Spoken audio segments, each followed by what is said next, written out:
A veces, las almas más solitarias son las que mejor se comprenden entre sí. A veces, se necesitan 20 ecos de silencio antes de estar listo para volver a ser escuchado. Tansy Braddock tenía 62 ecos cuando vio de Broken Tooth Ridge aquella mañana de otoño. Durante 2 décadas, había vivido sola allí arriba, y la gente del valle había dejado de preguntar por qué. Simplemente la amaban, la mujer de la montaña. Pero cuando llegó para comprar provisions, todo el pueblo se había reunido en el corral para ver cómo un burro salvaje, llamado Smokiers, destrozaba a Travala. Todos los ganaderos habían intentado domesticarlo. Todos habían fracasado. Sir Brinks se estaba recuperando de unas costillas maguladas y un orgullo herido. Entonces, Tansy entró en ese círculo polvoriento y hizo algo que nadie esperaba. Lo que sucedió a continuación lo cambiaría todo. Que podía ser una mujer tranquila, que no podían ser una docena de rancheros rudos. Antes de continuar, dinos desde donde nos estás escuchando. Y si esta historia te gusta, suscribid porque mañana habrá algo especial. La mochila de cuero, gastada que Tansy Braddock levaba a los hombros, había visto días mayores, al igual que la mujer que la levaba. Las correas estaban agrietadas y remendadas con hilo de pesca, y la lona estaba parqueta con cuadrados de piel de ciervo que ella misma había curtido. Contenía todo lo que necesitaba para su viaje trimestral montana abajo. Una lista escrita, con cuidado y lápiz, en el reverso de un sobre viejo. Unos cuantos billetes doblados en el bolsillo de su camisa, y la tranquila determinación que la había mantenido viva durante 20 años en Broken Tooth Ridge. Había salido de su cabana antes del amanecer. Como siempre. El descenso duraba 4 horas si conoces los senderos, mas si no los conoces. Tansy conoce cada piedra, cada ruta, cada lugar donde el camino se estricaba hasta desaparecer, y había confiar en tus pies para encontrar el camino. Levaba un bastón talado en fresno de montana, con la superficie lisa por los ecos de hizo. 20 muescas marcaban la madera, una por cada año que había vivido sola, allí arriba. Había talado la primera con manos temblorosas, and doloridas por la partida. La más reciente la había adquirido el mes pasado, con el cuchillo moviéndose con firmeza y seguridad. La cresta en sí era un lugar difícil, todo esquisto y sombras, del viento soplaba frío, incluso en verano. Su cabana se encontraba en un pequeño claro que había elegido por su aislamiento, tan escondido en los pliegues de la montaña que, incluso los cazadores rara vez pasaban por allí. Había construido una vida allí, partiendo de casi nada. Un jardín que lujaba contra el suelo rocoso, un arroyo que corría claro y frío, una pila de lina que nunca parecía lo suficientemente alta para el invierno. Era una vida de simplicidad deliberada, reducida a lo que importaba, la supervivencia, la soledad y la ausencia de preguntas que no quería responder. El valle que se extendía abajo era otro mundo completamente distinto. Tansy podía verlo mientras descendía. El mosaico de ranchos y campos, la delgada cinta de carretera que conectaba todo con todo. El pueblo en sí, apenas lo suficientemente grande como para merecer ese nombre, se aglomeraba alrededor de una única calle principal. Una tienda general, una tienda de pinzas. Un restaurante que también hacía las veces de oficina de correos y la primera iglesia bautista. A la que nadie parecía asistir, excepto para bodas y funerales. Había vivido allí una vez, hacía mucho tiempo. No in il vale propiamente dicho, pero lo sufficientemente cerca como para, que la gente recordara tu rostro, aunque no tu nombre.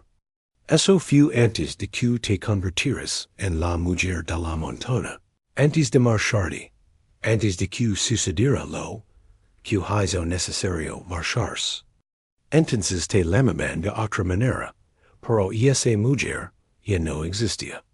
Cualquiera que hubiera sido tan zibrada a los 42 ecos, ya no era esa persona. La tienda general era siempre su primera parada. Harold Pitts la regentaba, levaba haciéndolo 30 ecos. Y había aprendido a no entablar charlas triviales con Tansy, mas ala de lo estrictamente necesario. Ella apreciaba eso de él. La entregaba su lista. Él reunía los artículos. Ella pagaba en efectivo, y eso era todo.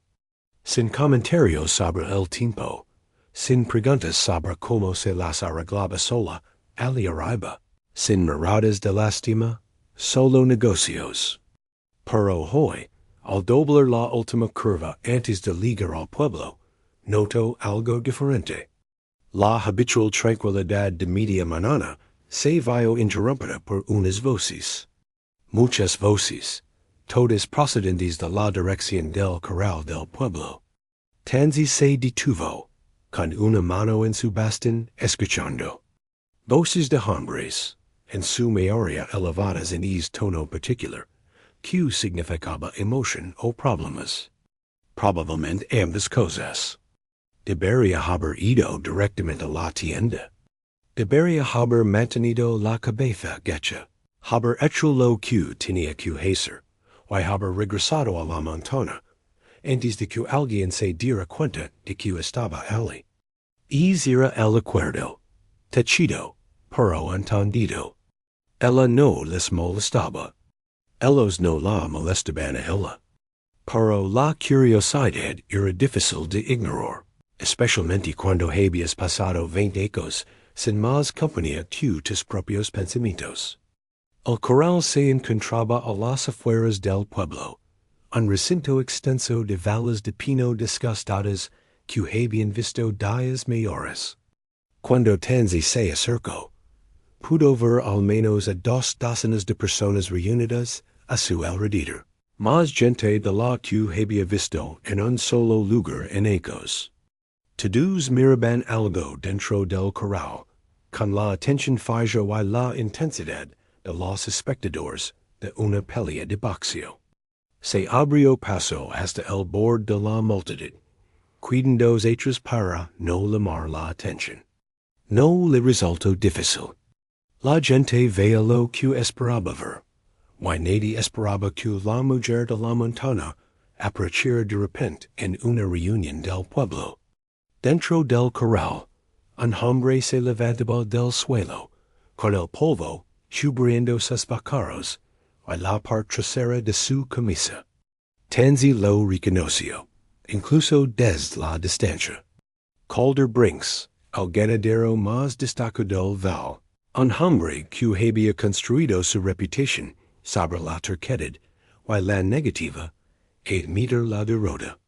Ahora tenía más de 60 ecos, el pelo platido y seguía siendo fuerte, pero se movía con la rigidez cautelosa de alguien que acababa de sufrir una fuerte queda. Y al otro extremo del corral, con los costados agitandos y las orejas pegadas al cráneo, estaba la razón de la queda. Un burro del color del humo y las sombras, compacto y musculoso, con ojos que no reflejaban más que furia y miedo. Smoke ears.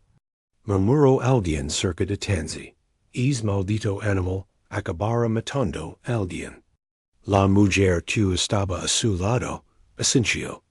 Levamos 3 ecos así. Nadie puede hacer nada con él.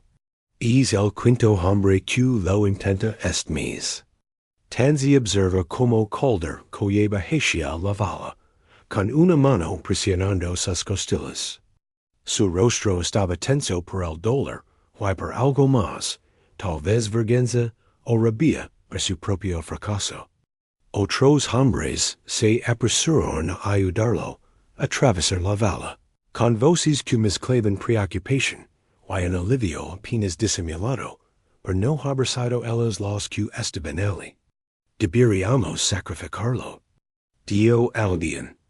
Un animal así, no le sirve nadie. Es un desperdicio de un buen burro. Replicó otra vez. Solo necesita la mano adecuada. Hemos probado con todas las manos del valle. Las cosas salieron mal, eso es todo. Algunos animales son así. La mirada de Tanzi volvió al burro. Oídos de humo no se había movido de su rincón, pero todo su cuerpo seguía tenso, listo para estallar en violencia y la menor provocación. Ella había visto esa postura antes, y esa combinación particular de desafío y terror. Era la postura de algo que había sido herido tantas veces, que no recordaba lo que era sentir seguro. Sin quererlo, se encontró estudiando los movimientos del animal, la forma en que desplazaba su peso, el movimiento de sus orejas siguiendo cada sonido. Había inteligencia allí. Podía verla. Y algo más. Una especie de agotamiento desesperado que provenía de librar la misma batalla una y otra vez sin esperanza de ganar. Un recuerdo surgió sin que ella lo pidiera. Sus propias manos en el cuello de un caballo hechos, sintiendo el temblor del miedo y la cálida piel. Una voz, su voz más joven y firme, que decía, no pasa nada. Nadie te va a hacer daño. Te lo prometo. Reprimió el recuerdo, pero dejó un dolor tras de sí. Calder estaba hora de paz, rodeado de buenos deseos y consejos. Tenía la mandíbula apretada, como la tienen los hombres, cuando están decididos a no mostrar debilidad. Lo volverá a intentar mañana. Decía, solo necesito un enfoque diferente. Necesitas un milagro. Murmuró alguien, no lo suficientemente bajo.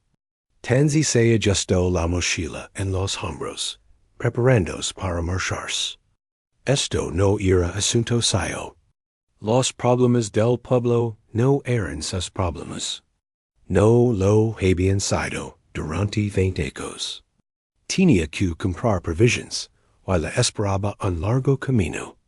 Lo que le pasara a un burro testarudo en un picuego. Vale no tenía nada que ver con ella, pero cuando se dio la vuelta para marcharse, Smokey se movió en su rincón y, por un instante, sus miradas se cruzaron a través de la polvorienta extensión del corral. En ese breve contacto, Tanzi vio algo que la dejó helada. Reconocimiento, no de ella específicamente, sino de su especie, reconociendo a su especie. Dos criaturas que habían elegido el aislamiento en lugar de la confianza, la naturaleza salvaje en lugar de la vulnerabilidad, porque la alternativa había resultado demasiado dolorosa de soportar. Se quedó allí, paralizada entre irse y quedarse, mientras la multitud a tu alrededor debía el destino del burro y el orgullo herido de Calder. Su mano encontró la superficie desgastada del bastón y recorrió una de las 20 muescas, sin mirar.v ecos hallando de las conexiones, de las preguntas, del riesgo de que la conocieran. Y ahí estaba este animal, levando 3 ecos en su propia guerra privada, librando la misma batalla que ella había estado librando todo este tiempo. No este problema. Se dio en voz baja. Pero sus pies no se movieron hacia la tienda.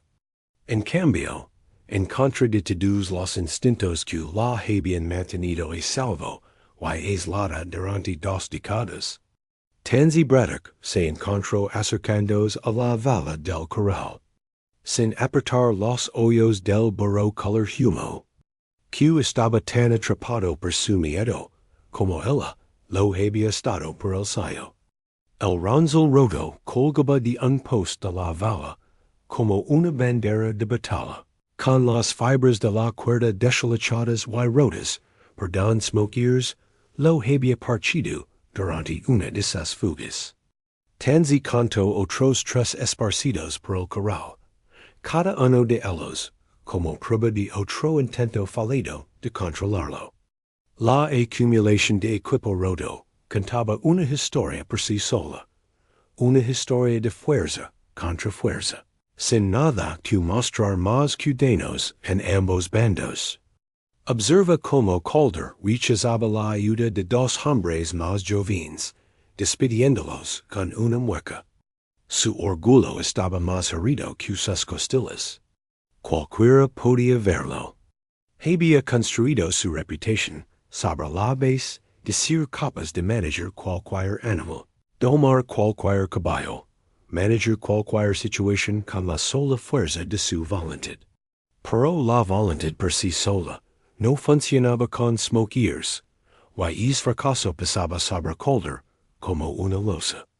Debería haber disparado cuando apareció por primera vez. Un viejo ranchero curtido le dio a su compañero. Apareció de la nada, hace tres ecos, medio muerto de hambre y malvado. Todos pensamos que la amabilidad lo calmaría. Nos equivocamos. Tres ecos. Tanzi hizo el cálculo automáticamente. Eso significaba que smoke ears habría aparecido más o menos cuando ella había talado la 17ª muesca en su bastón. 17 ecos sola hasta entonces. Y pensaba que había olvidado cómo preocuparse por algo más allá de su propia supervivencia. Al parecer, también se había equivocado en eso. La multitud se estaba dispersando. El espectáculo había terminado por ese día. Calder se había retirado a su camioneta, sentado en el asiento del conductor, con la puerta abierta, respirando con cuidado. Su esposa había fallecido hacía algunos ecos. Tanzi había oído eso, incluso desde la cima de la colina. Desde entonces, se había dedicado al trabajo del rancho, con la intensidad de un hombre que intenta escapar de sus propios pensamientos. Ella entendía ese impulso mejor de lo que hubiera corrido. Smoke ears no se había relajado. Más bien al contrario, parecía más agitado ahora que la mayoría de la gente se había marcado. Tenía la cabeza levantada y las orejas girando, siguiendo cada movimiento y cada sonido. Cuando un trozo de papel voló por el corral, se asustó violentamente y se estrelló contra la vala con tanta fuerza que hizo temblar los travesacos. Se veía hacer daño. Dio Tanzi, sin querer decirlo en voz alta. La mujer que estaba a su lado se volvió, sorprendida. Era más joven, quizá de unos 35 ecos, con las manos gastadas por el trabajo y los ojos cansados. Se has dado a menudo, dijo. Tiene cicatrices por todas partes, causadas por el alambre de la vala y por su propio pánico. El doctor Freely dice que es solo cuestión de tiempo que se rompa una pata o algo peor. Y entonces lo sacrificaron. Coincidió la mujer. Es una pena, la verdad. Es un animal perezoso bio todo es miedo. Tanzi asintió lentamente. Perezoso y destrozado, como todo lo que sobrevive luchando. La mujer observa a Tanzi con franca curiosidad. Eres la mujer de la montaña, ¿verdad, Tanzi Braddock? Soy Lily Brinks. Estoy casada con el hijo de Calder Ben. Lo dio como si fuera una confesión, como si fuera algo de lo que no se siente muy orgullosa. Sé quién eres. No era hostel, solo factual. Tanzi había visto a Lily en sus anteriores viajes para abastecers. Y había notado que la joven siempre parecía estar buscando una salida a cualquier conversación en la que se vera atrapada. Trabajaste con caballos una vez, ¿verdad? Antes de subir a la montaña. Mi suegra solía hablar de ello antes de fallecer. Decía que tenías andar con los animales difíciles. La pregunta cayó como una piedra en agua tranquila, provocando ondas en los recuerdos que Tanzi se había esforzado por mantener sumergidos. Sí, había trabajado con caballos. Los había entrenado, domesticado y se había ganado una pequeña reputación por ser capaz de ligar a quellos de los que todos los demás habían dado por perdidas. Eso fue antes, cuando era una persona completamente diferente. Eso fue hace mucho tiempo. Dio Tanzi en voz baja. Pero en recuerdas como hacerlo. Recordar no es lo mismo que hacerlo. Lily miró hacia el corral. Don Smoke Ears seguía rígido por la tensión. Quizá no, pero aquí nadie más recuerda nada excepto la fuerza. Y la fuerza no ha funcionado.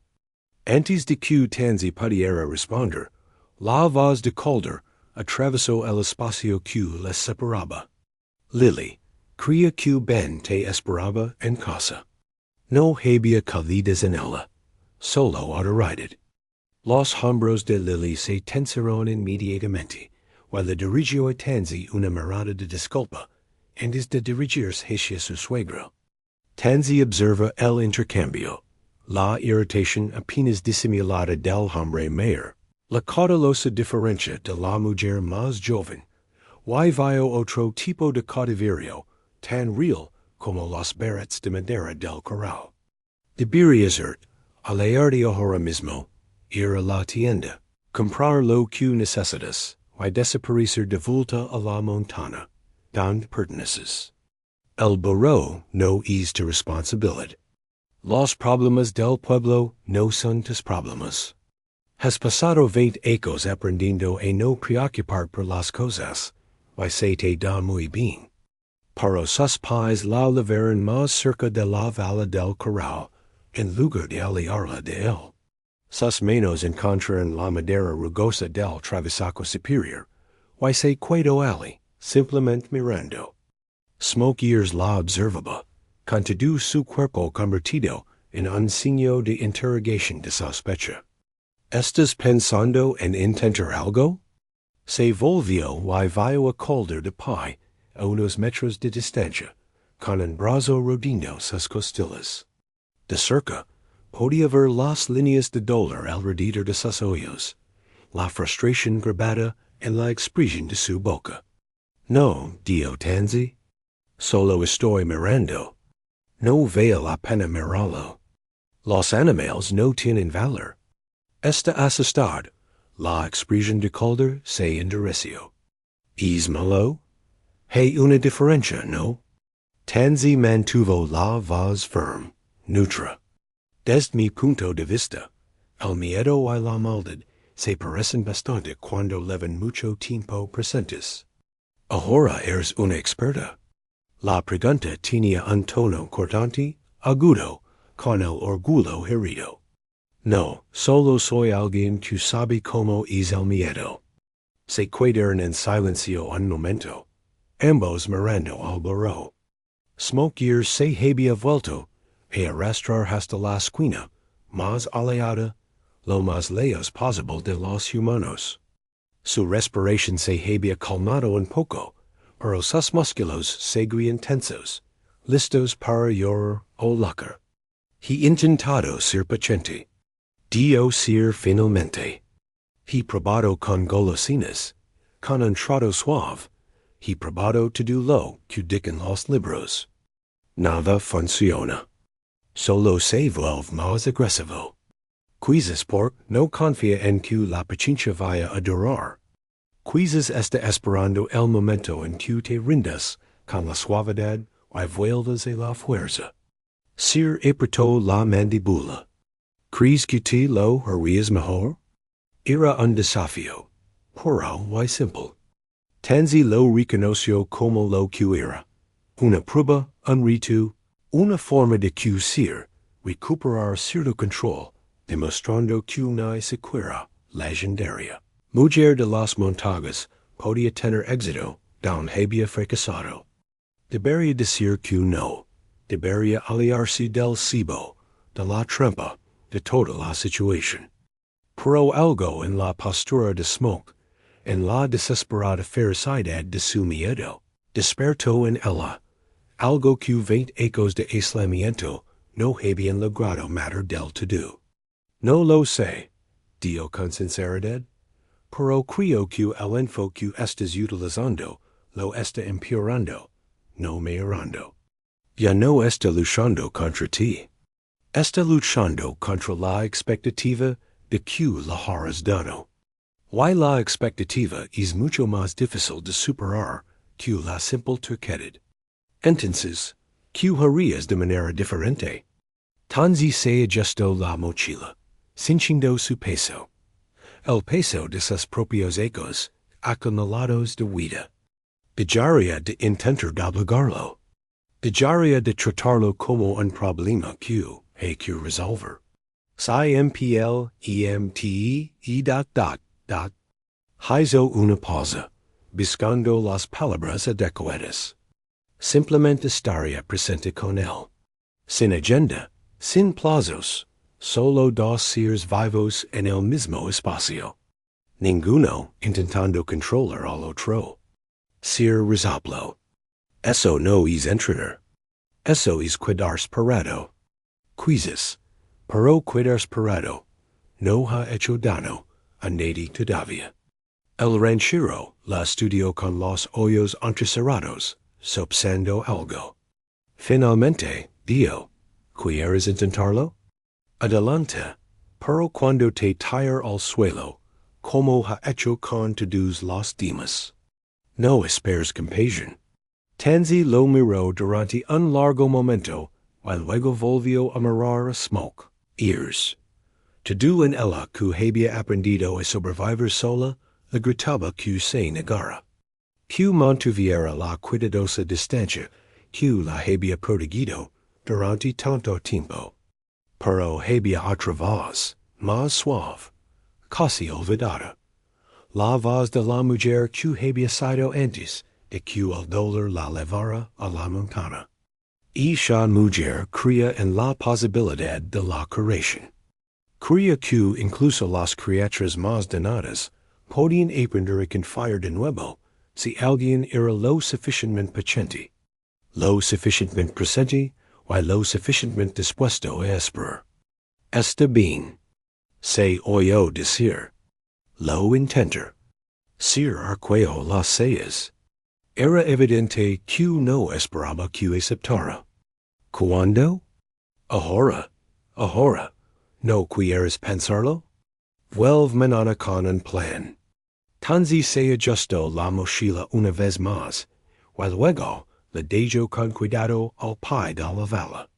Pensarlo solo me dará tiempo para convencerme de no hacerlo. Y los planes no funcionan con animales como él. Tienes que ir tanteando el terreno. Sin darse tiempo para pensarlo mejor, trepó por la vala del corral. La madera desgastada era suave al tacto, cálida por el sol de la tarde. Se dejó caer lentamente en el recinto, aterrizando con las rodillas flexionadas, haciéndose lo más pequeña y menos amenazante posible. La reacción de Smoke fue inmediata. Levantó la cabeza bruscamente, con las orejas pegadas a la cabeza. Y retrocedió hacia su rincón con una fuerza que sacudió la vala detrás de él. Un rebuzno de advertencia retumbó en su pecho. And no del todo agresivo, pero definitivamente poco acogedor. Tanzi no se acercó. Simplemente se quedó allí, a unos metros de la vala, con la mochila en sobre los hombros y al bastan en la mano. No miro directamente al burro, no hizo ningún movimiento brusco. Solo respiro y espero, diandol ver que no iba exigir nada. Detrás de ella, podia oír decir comandandos para observar, podia sentir el peso de su escepticismo. Otras personas la habían visto en el corral, y se acercaban, curiosas o preocupadas. Que miraron, que pensaron lo que quisieron. En ese momento, la única opinión que importaba era la de Smoke Ears, y él estaba dando muy clara su postura, mantente aliada. Así que se mantuvo aliada. Se quedó de pie bajo las del sol otoñal, cinchando el calor en sus hombros, escuchando los pequeños sonidos de la ciudad que seguía con sus quehaceres. Y poco a poco, gradualmente, sintió que algo cambiaba. No en Smoke Ears, todavía no, sino en ella misma. La estraja espral de aislamiento que había envuelto su corazón durante 20 años se afluyó ligeramente. Lo suficiente como para dejar entrar la posibilidad de que tal vez, solo tal vez, pudiera hacerlo, pudiera salvar la distancia entre el miedo y la confianza. Si fuera lo suficientemente valiente como para intentarlo. El burro la observaba con ojos oscuros y recelosos, y Tanzi Braddock, la mujer de la montaña, lo miraba fijamente y esperaba. La fotografía en el bolsillo de la camisa de Tanzi estaba arrugada por haber sido doblada y desdoblada durante años, con los bordes suaves por el uso. Y nunca la miraba, probablemente llevaba 5 años sin hacerlo, pero en la lavaba consigo. Un talismán, tal vez un recordatorio, un castigo. No estaba segura de cuál de las tres cosas. Llevaba 20 minutos de pie en el corral, y Smoke Ears no se había movido de su rincón. No importaba. No esperaba que lo hiciera. La confianza no se construía en minutos ni siquiera en horas. Se construía con la lenta acumulación de momentos en los que el daño esperado no llegaba, en los que la paciencia demostraba ser genuina en lugar de táctica. La multitud detrás de ella se había inquietado y luego aburrido, y la mayoría se había alejado. Solo quedaba ser, apoyado contra la valla con los brazos cruzados, observando con la intensidad de un hombre que no podía creer lo que veía, o más bien lo que no veía. Sin drama, sin confrontación, solo una mujer inmóvil y un burro que se negaba a reconocerla. ¿Este de plan? Gritó Sir finalmente. ¿Quedarte ahí parada? Tanzi no se dio la vuelta. Sí, eso no es entrenamiento. Lo sé. Una pausa. ¿Cuánto tiempo piensas hacer esto? Todo el tiempo que sea necesario. Ella lo oyó murmurar algo entre dientes, pero él no se marcó. Eso le dio algo sobre Calder Brinks. A pesar de su bravuconaria y su orgullo herido, tenía suficiente curiosidad como para ver cómo terminaba esto. O tal vez era lo suficientemente turco. Con hombres como él, era difícil distinguir la diferencia. Smoke Ears cambió el peso de su cuerpo, y Tanzi sintió el movimiento a través del suelo antes de verlo.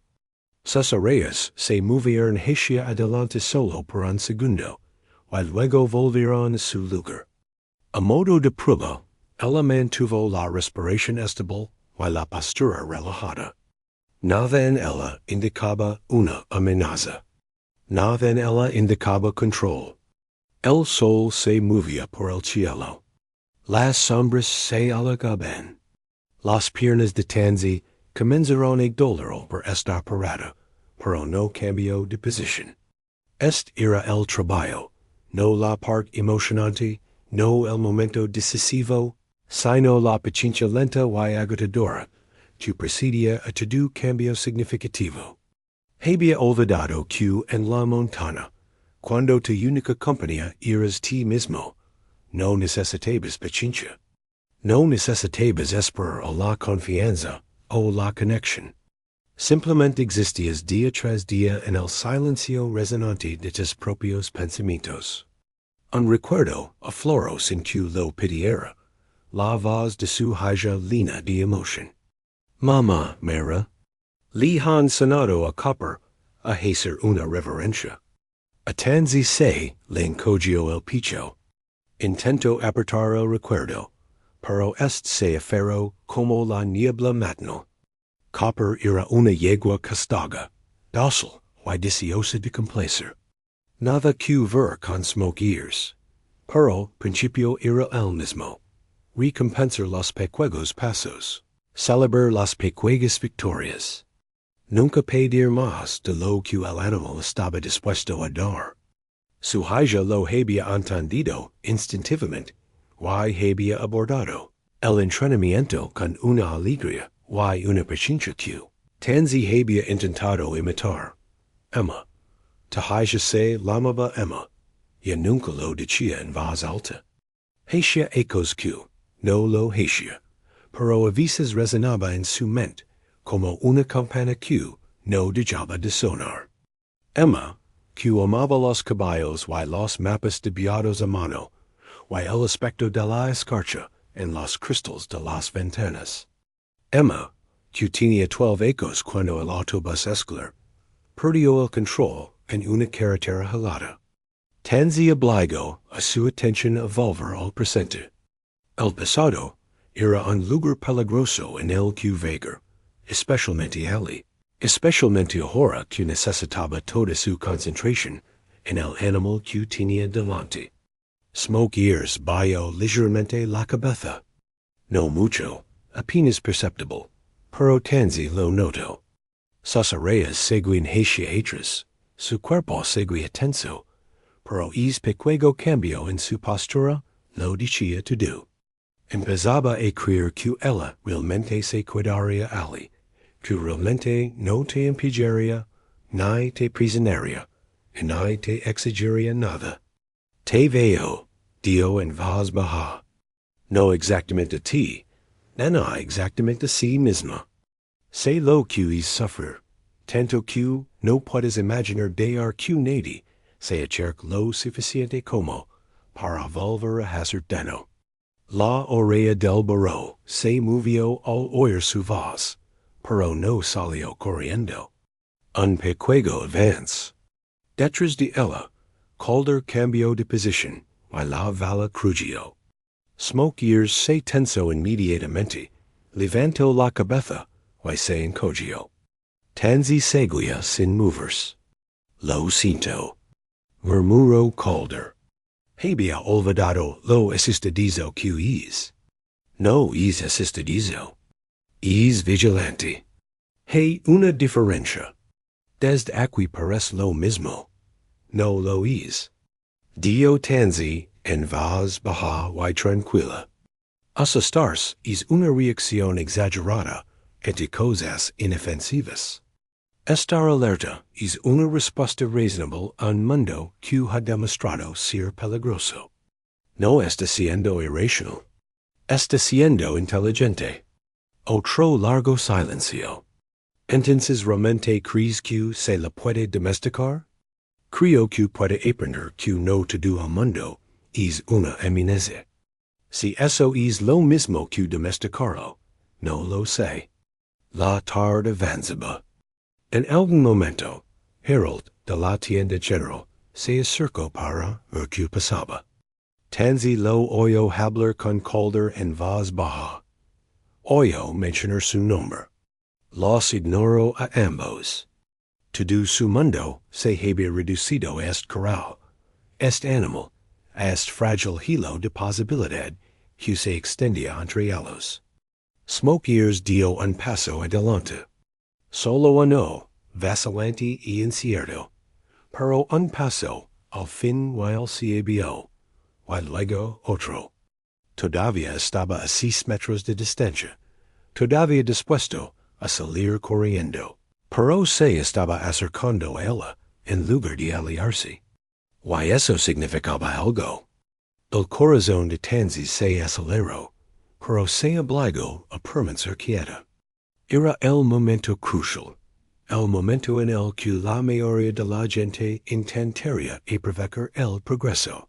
Se acercaría o diría algo alentador.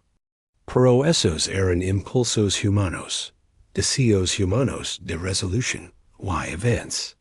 Los animales no funcionaban según los plazos humanos. Funcionaban según sus propios ritmos, su propia disposición. Así que se quedó quieta, esperó y dejó que smoke ears decidiera que pasaba a continuación. Él dio otro paso y luego se detuvo. Sus fosas nasales se dilataron, absorbiendo tu olor. Sus orejas se movían constantemente, siguiendo los sonidos de la ciudad, el viento, los pájaros sobre sus cabezas. Todo era una amenaza potencial. Todo requería evaluación. Así es, murmuró Tansy. Tomate tu tiempo. Nadie te va a pressure. Nadie te va a obligar. Te decides. Las palabras eran para él, pero resonaron en su propio pecho con una fuerza inesperada. ¿Cuánto tiempo había pasado desde que había elegido realmente algo? 20 ecos atrás. Había huido a la montaña, envuelta en una niebla de dolor y culpa, y luego simplemente se había quedado allí. No porque hubiera elegido activamente el aislamiento día tras día, sino porque la inercia era más fácil que el cambio, porque estar sola era más sencillo que estar conectada, porque si no dejabas que nadie se acercara, no podían hacer daño cuando, inevitablemente, se marcaran. Pero eso no era elegir. Eso era simplemente esconderse. Smoke ears estaba ahora a 3 metros de distancia, lo suficientemente cerca como para que Tansy pudiera ver las cicatrices en su piel, los lugares donde el alambre, la cuerda o el maltrato habían dejado sus marcas.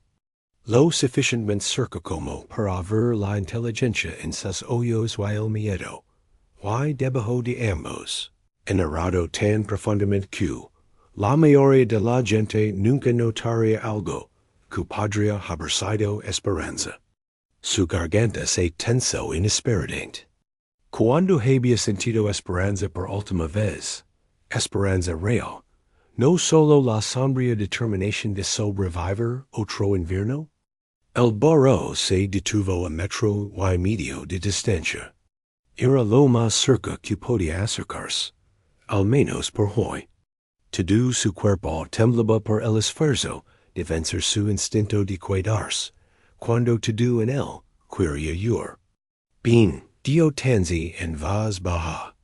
Está bien. Es suficiente.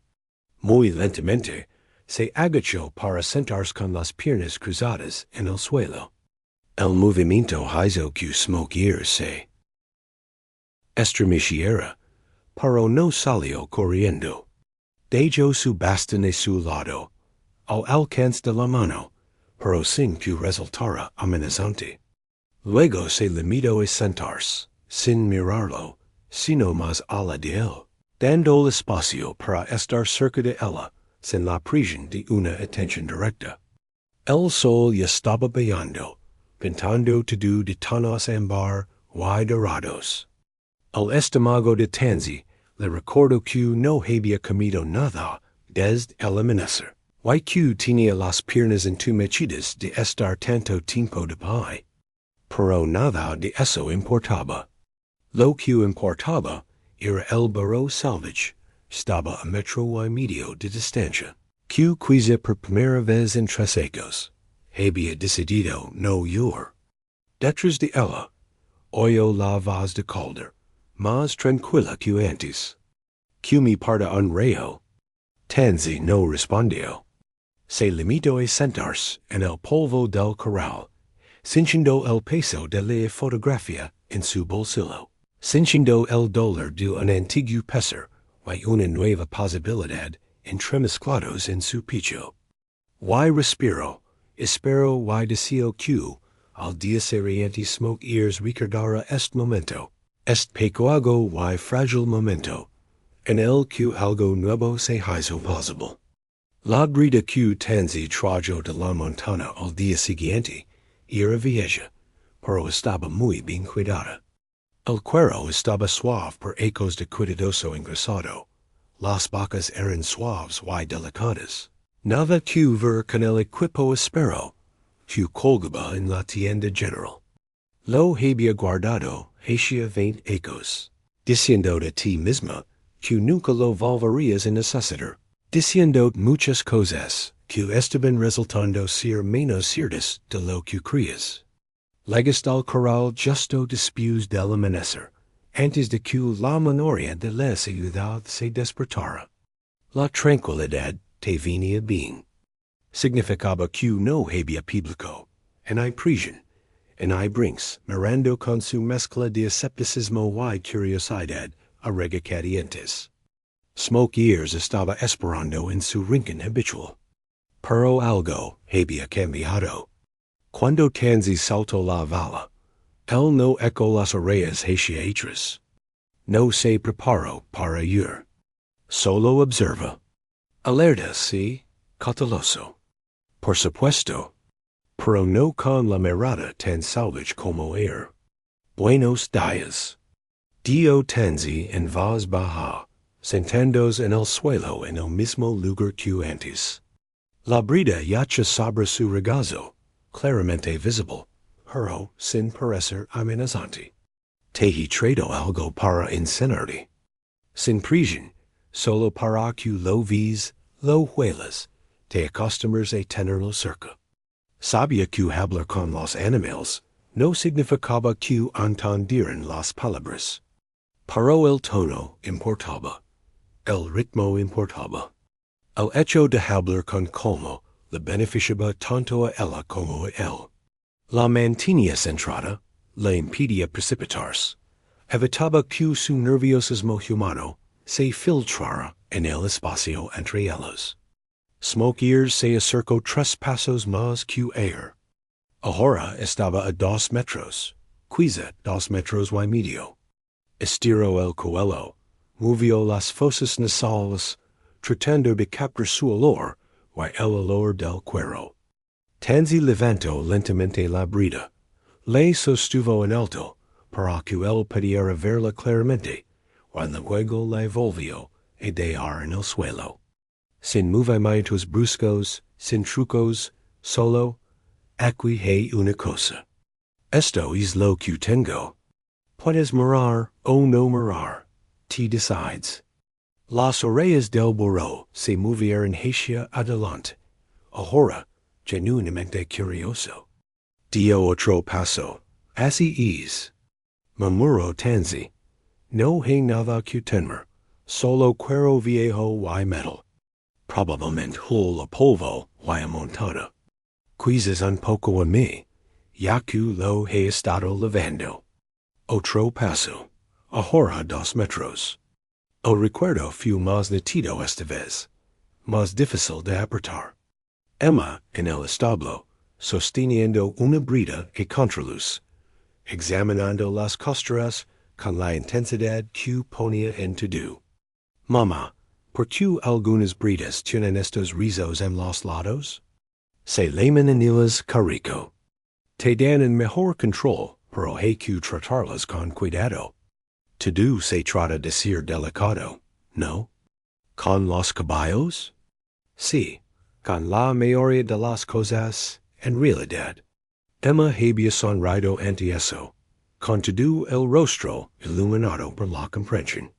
Siempre había sido rápida en ese sentido, rápida para ver conexiones que otros pasaban por alto. Habría sido una buena entrenadora. Con tiempo, la visión de Tanzi se nubló ligeramente. Parpadeó para aclararla y se obligó a volver al presente.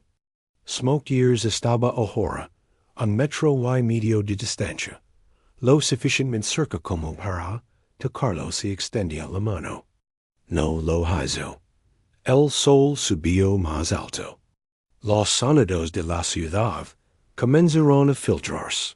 Un camión arrancando.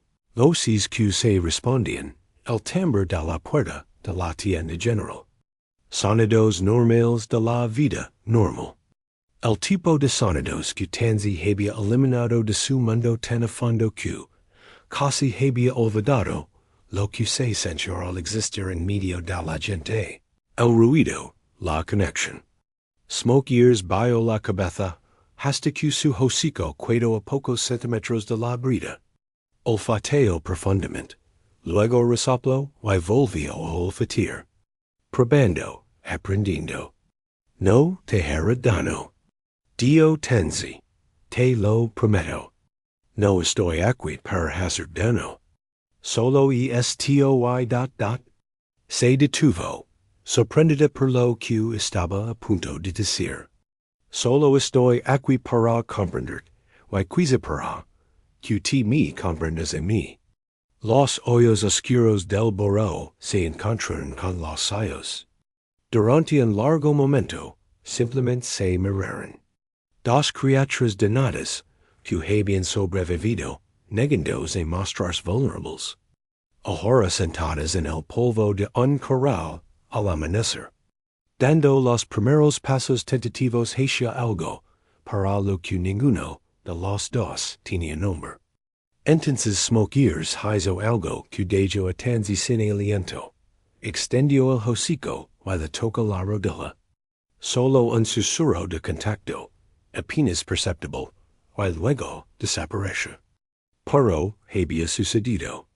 Tanzi no se movió, no reaccionó, no intentó convertir ese pequeño gesto en algo más de lo que era. Simplemente se quedó allí sentada, con el corazón latiendo con fuerza contra las costillas, sintiendo el fantasma de ese contacto como una marca. Bueno, ahora. Susurro. Eso fue valiente. Unos pasos detrás de ella rompieron el hechizo. Smoke years retrocedió asustado, poniendo 3 metros de distancia entre ellos en un santiamén. Tanzi apretó la mandíbula con frustración, mientras se giraba para ver quién había interrumpido. Lily Brink estaba de pie junto a la vala, con una mano cubriéndose la boca. Lo siento, dijo rápidamente. No era mi intención. Solo estaba ... Se detuvo, como para recomponerse. Vi lo que acaba de pasar.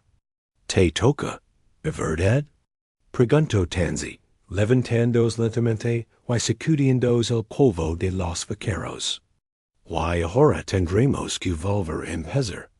Lo siento. Repitió Lily, con una expresión de auténtica angustia. Debería haberme cuidado atrás. Es que he estado viniendo temprano las últimas semanas, viendo trabajar con él. Es ... Se detuvo de nuevo, buscando las palabras adecuadas. Es precioso. Lo que estás haciendo, la paciencia que tienes. Tanzi observa a la joven con más atención. De cerca, podía ver las ojeras de Lily, la tensión en sus hombros, la postura de alguien que llevaba una carga de la que no hablaba. Vins muy temprano. Le preguntó Tanzi. Hay mucha tranquilidad antes de que el rancho se despierte. Antes de que Ben necesite algo. Antes de quedar en paz a signar tareas. ¿Solo tranquilidad? Preguntó Lily entrelazando los dedos. Me gusta ver con Smoke years. Es como ver a alguien hablar un idioma que he olvidado. ¿Trabajas con animales? Solía hacerlo. Antes de casarme con Ben, entrenaba caballos en el rancho de mi familia. Nada sofisticado, solo lo básico. Pero me encantaba. Su voz se suavizó al recordar. Mi encantaba el ritu que suponía.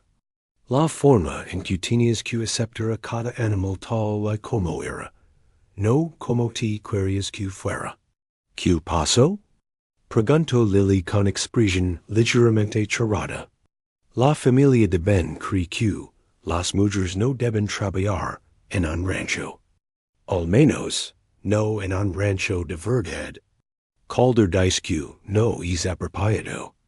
Ben está de acuerdo con todo lo que dice su padre. Lo dio con naturalidad, pero Tansy percibió la resignación que había detrás, la lenta asfixia de alguien cuyo mundo se había ido haciendo cada vez más pequeño hasta que apenas podía respirar. Así que vienes aquí. Dio Tansy, para recordar. ¿Para recordar? Lily miró a Smoke Ears, que seguía pegado a la vala del fondo, observándolas ambas con ojos cansados. ¿Crees que realmente puedes ayudarlo? No lo sé, pero creo que vale la pena intentarlo. Aunque nunca le decir lo que a los quieren que sí, aunque siempre sea difícil. Tansy percibió la pregunta subjacente a la pregunta. Ser difícil no es un defecto.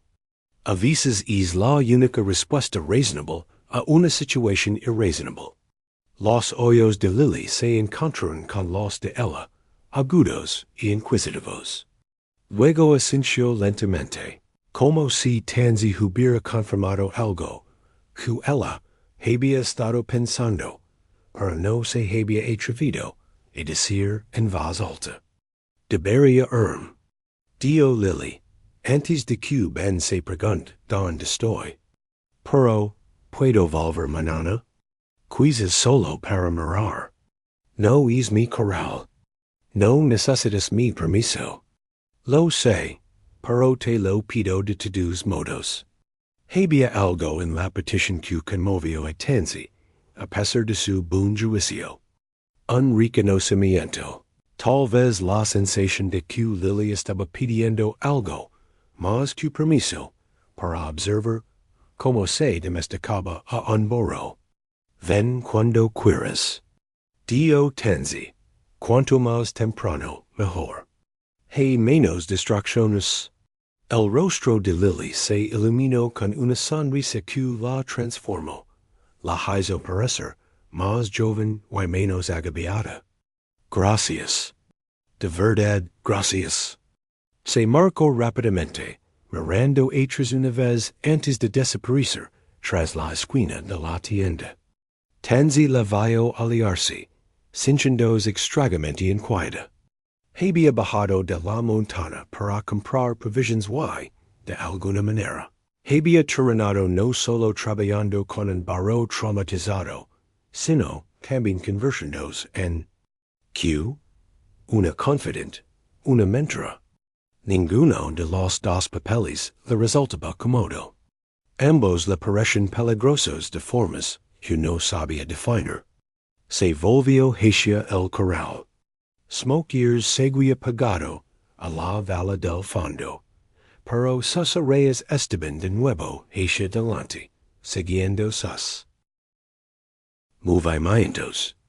Solo te y yo. Dio Tansy en voz baja. Todos los demás son prescindibles. Se sentó en el suelo, cogió la brida y esperó. El sol subió más alto. La ciudad despertó por completo, y las voces y los vehículos crearon un telón de fondo de vida normal.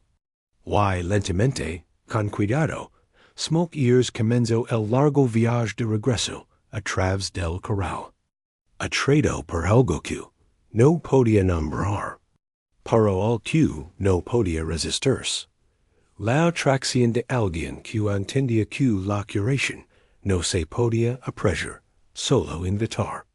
Cuando Tansy finalmente se marcó a buscar sus provisions, Smoke Ears se había acercado lo suficiente como para ofrecer la brida 3 veces más.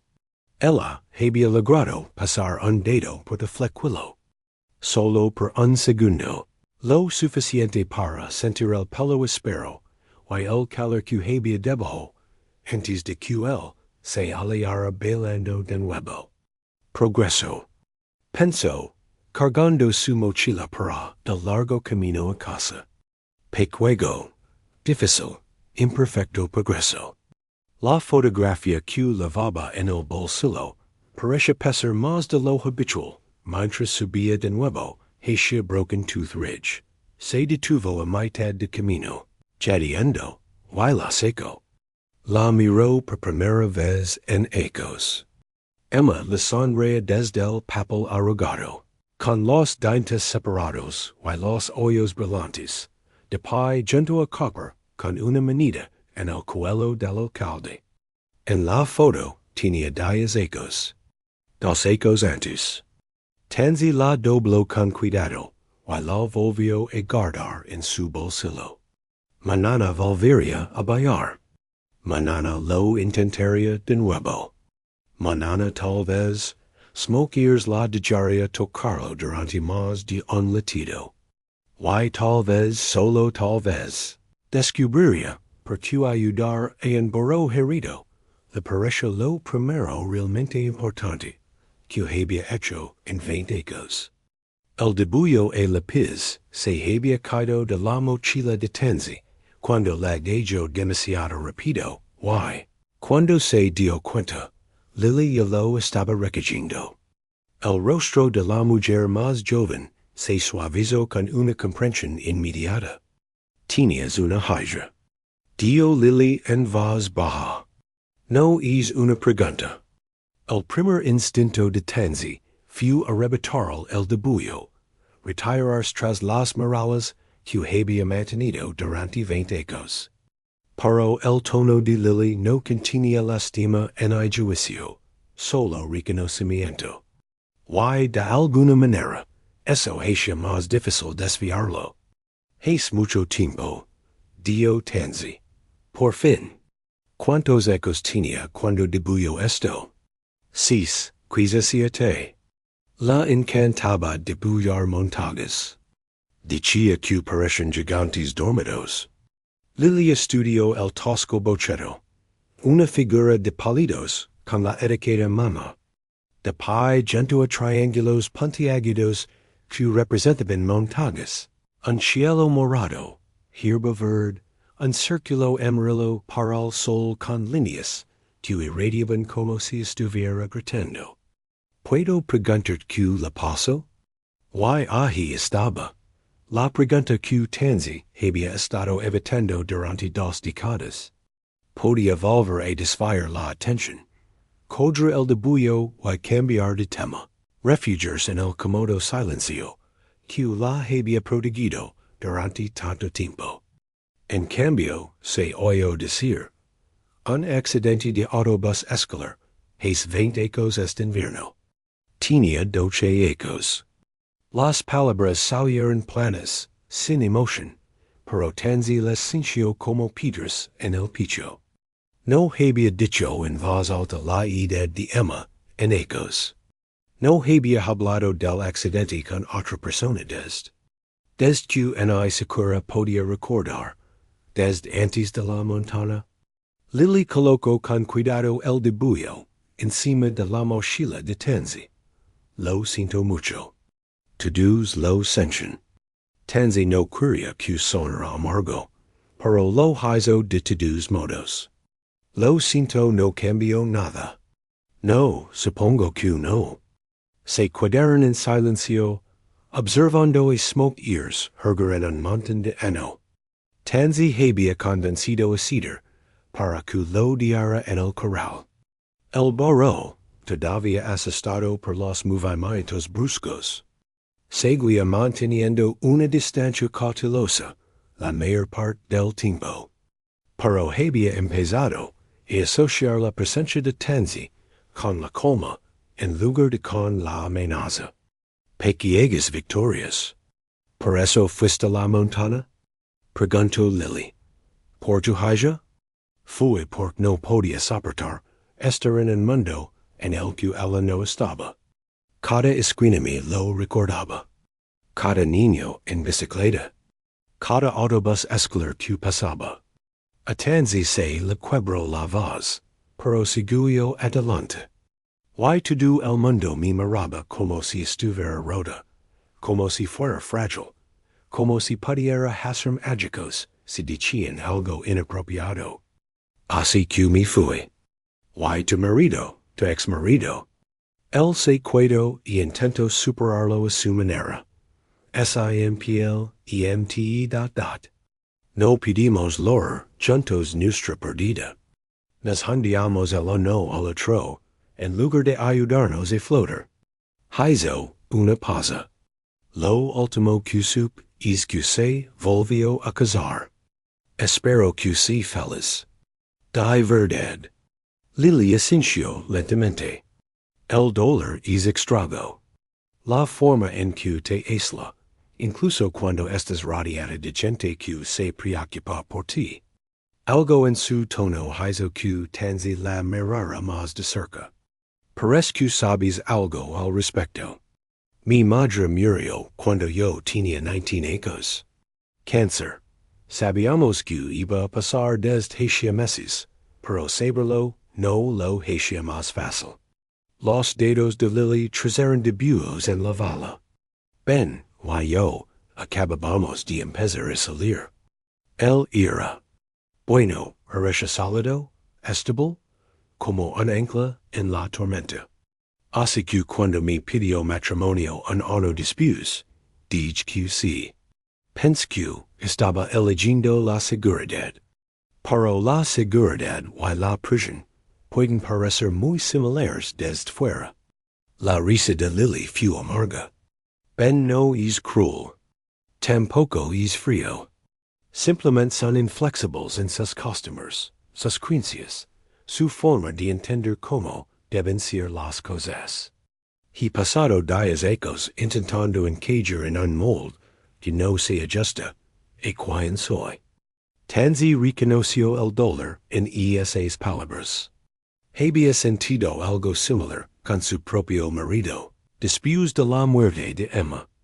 El dólar la había transformado y su antigua vida ya no encajaba. ¿Por qué te quedas? Preguntó Tanzi. ¿A dónde iría? El rancho de mi familia se vendió después de la muerte de mi madre. No tengo dinero para empezar de nuevo. Why, Ben, no es malo. Solo es ...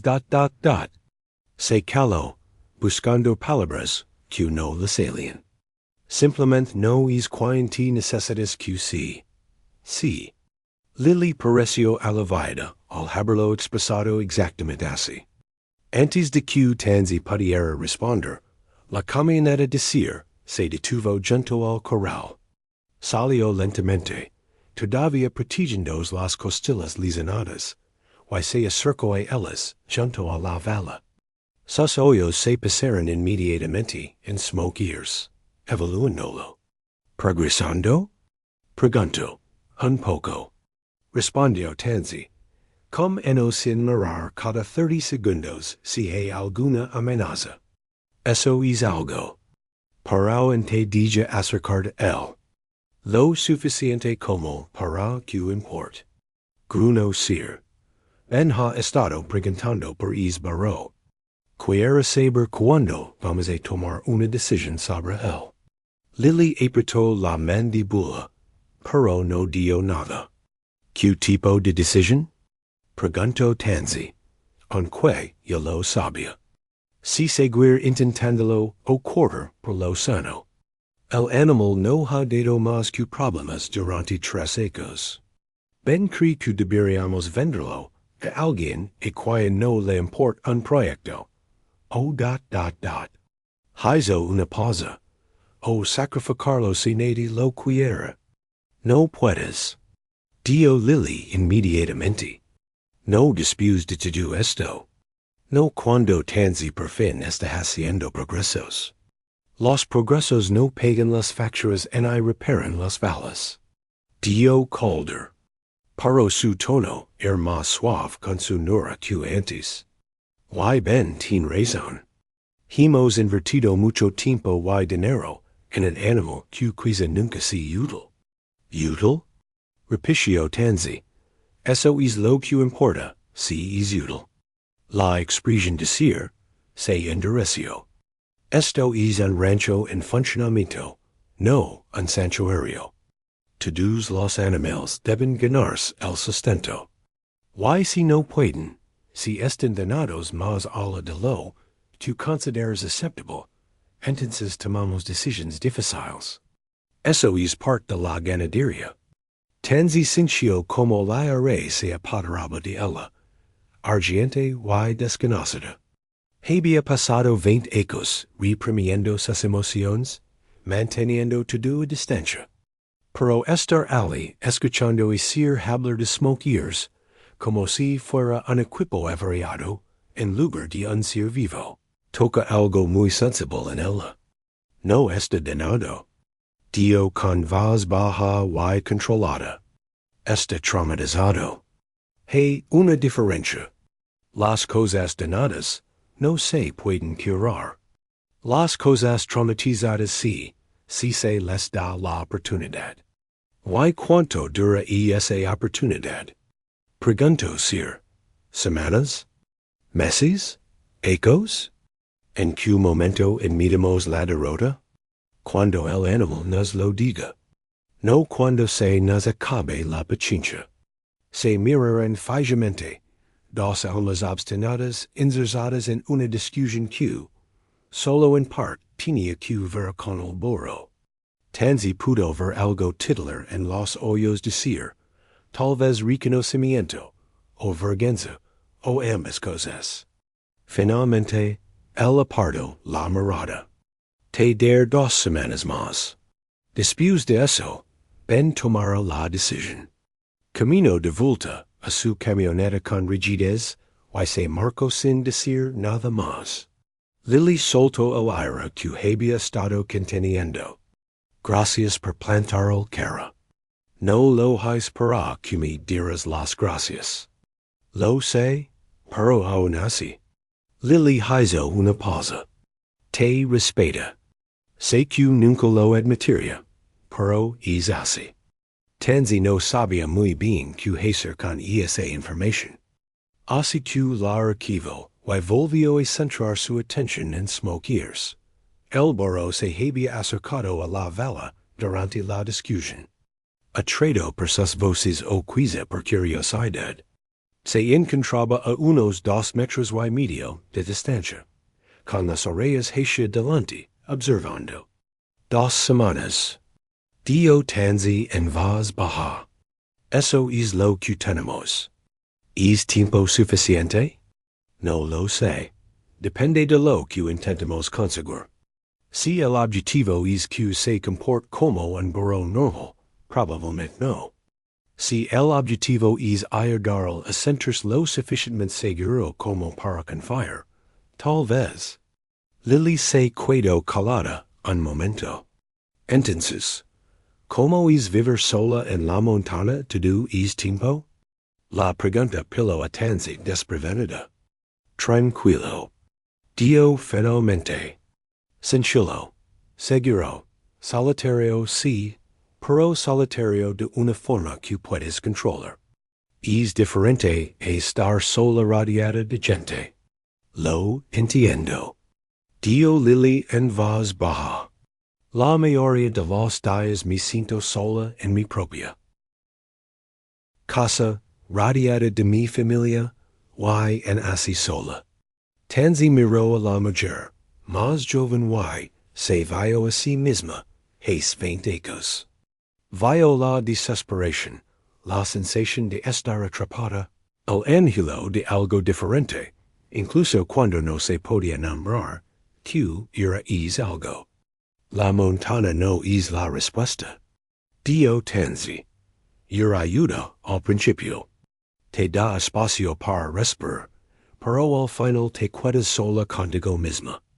Y si no te gusta quién eres, la geografía no cambia nada.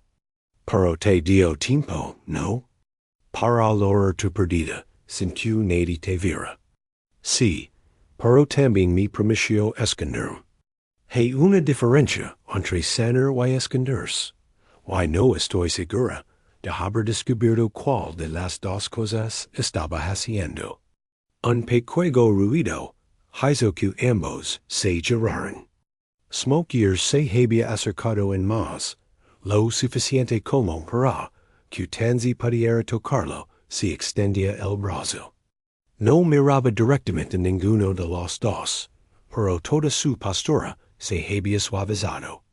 El miedo rígido se había transformado en algo más parecido a la cautela mezclada con la posibilidad. Tanzi se subió lentamente al corral. Esta vez, Smoke Ears no salió corriendo. Cambió el peso de su cuerpo. Inseguro, pero se mantuvo firme. ¡Qué valiente!, murmuró Tanzi, acercándose a él con deliberada lentitud. ¡Qué valiente!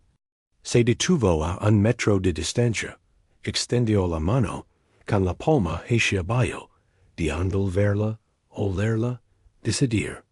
Smoke Ears dilató las fosas nasales. Sus orejas se movieron. Todos los músculos de su cuerpo estaban tensos por el esfuerzo de no correr.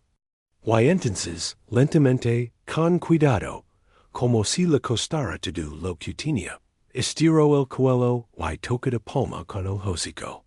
Los ojos de Tanzi se llenaron de lágrimas inesperadas. Parpadeó para contenerlas, concentrándose en la suavidad aterciopelada de tenerlas, el aliento cálido contra su piel, el temblor que recorría tu cuerpo. Esa pequeña conexión, ese minúsculo acto de confianza después de tanto miedo, era importante. Significaba algo. Detrás de ella, oyó la suave exhalación de Lily. Crechoso. Susurró la joven. Sí. Pensó Tanzi. Y aterrador, porque la confianza siempre era aterradora. Abrirse a la conexión significaba abrirse a la perdida. Preocuparse por algo o alguien significaba darles el poder de hacer daño. Pero ali de pie, con la mano tocando un animal herido que, de alguna manera, había encontrado el valor para volver a intentarlo. Tanzi sintió que algo se rompía en su pecho. No se rompía, se abría como el hilo que se fractura en primavera, dando paso a algo nuevo. Y no sabía qué era ese algo. No sabía si tenía la fuerza para mantenerlo. Pero por primera vez en 20 años, estaba dispuesta a averiguarlo. El medallón de plata había sido un regalo de Emma por el 40 cumpleaños de Tanzi.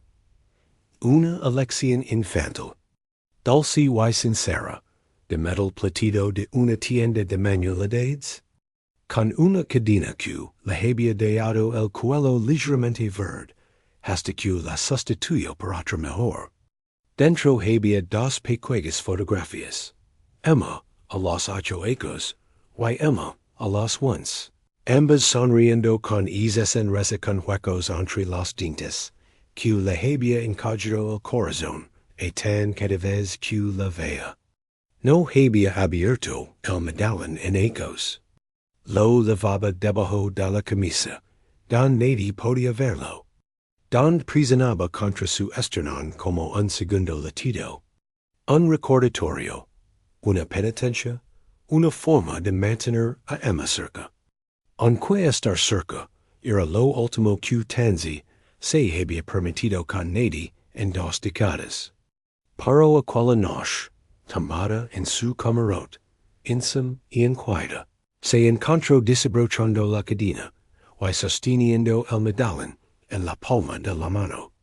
El metal estaba caliente por el calor de su cuerpo. Lo abrió con cuidado, mientras la pequeña bisagra protestaba ligeramente.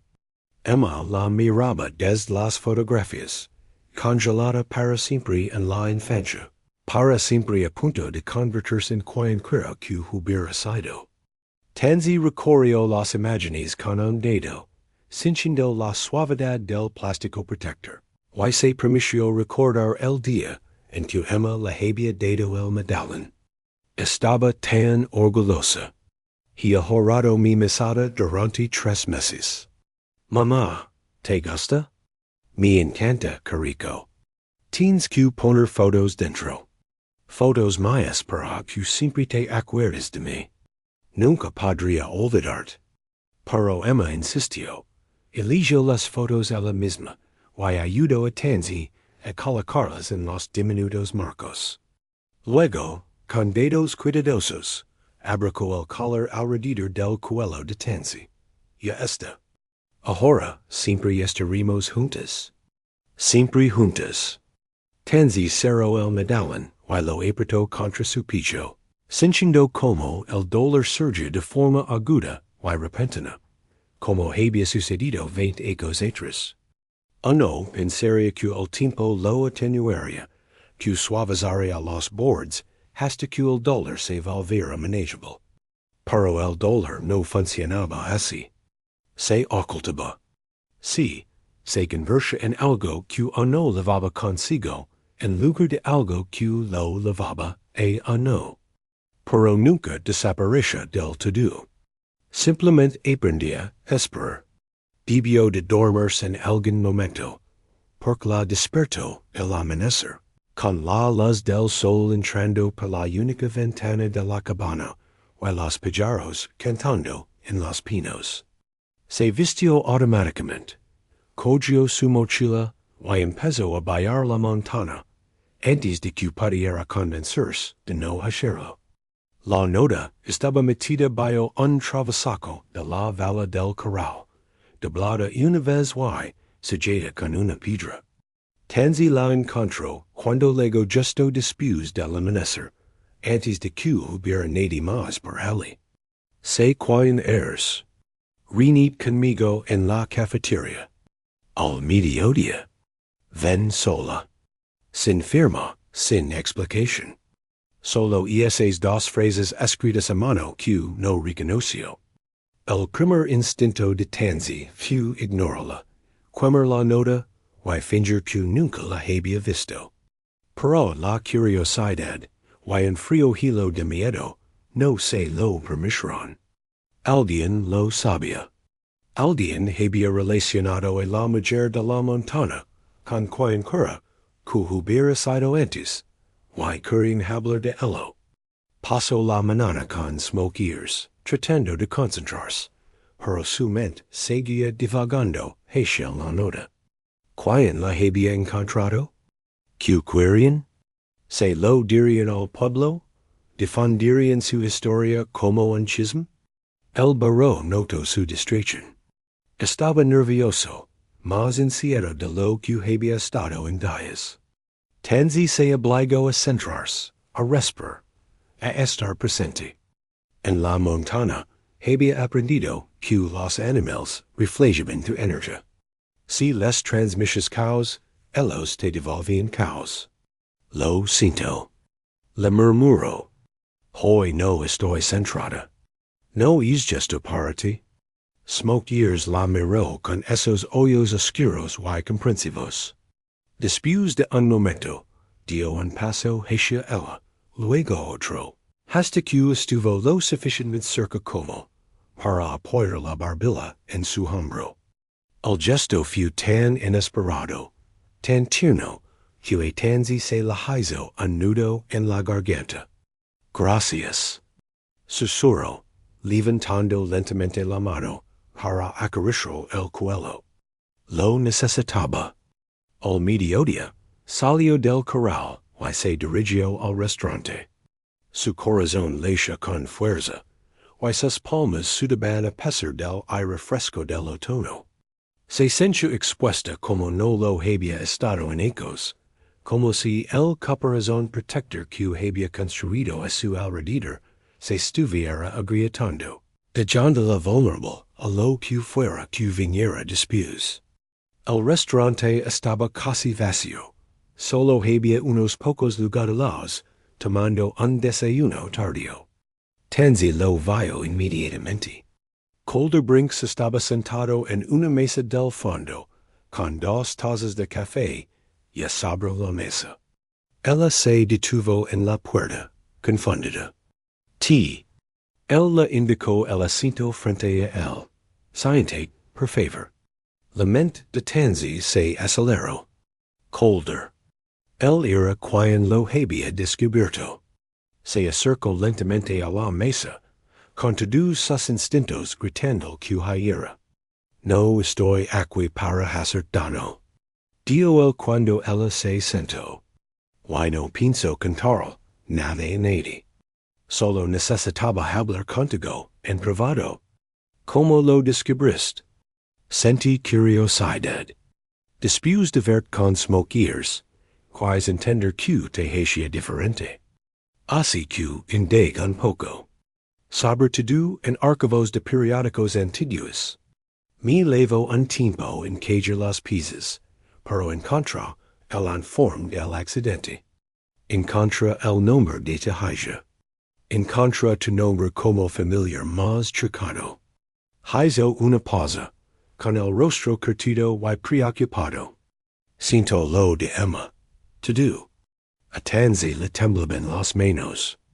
Las apoyó sobre la mesa. ¿Qué quieres decirme? Lo entiendo. Colder radio con ambas manos su taza de café. Mi esposa, Margot, murió hace 6 años. De apendicitis, 9 menos. Levaba días con dolor, pero yo le decía que estaba exagerando. Le decía que solo necesitaba descansar, tomar una aspirina, y dejar de cuidarse. Cuando finalmente la llevé al hospital, la infección se había extendido. Murió 2 días después. Lo dio sin emoción, pero Tanzi pudo ver el dolor en sus ojos. Yo la amé. Continue.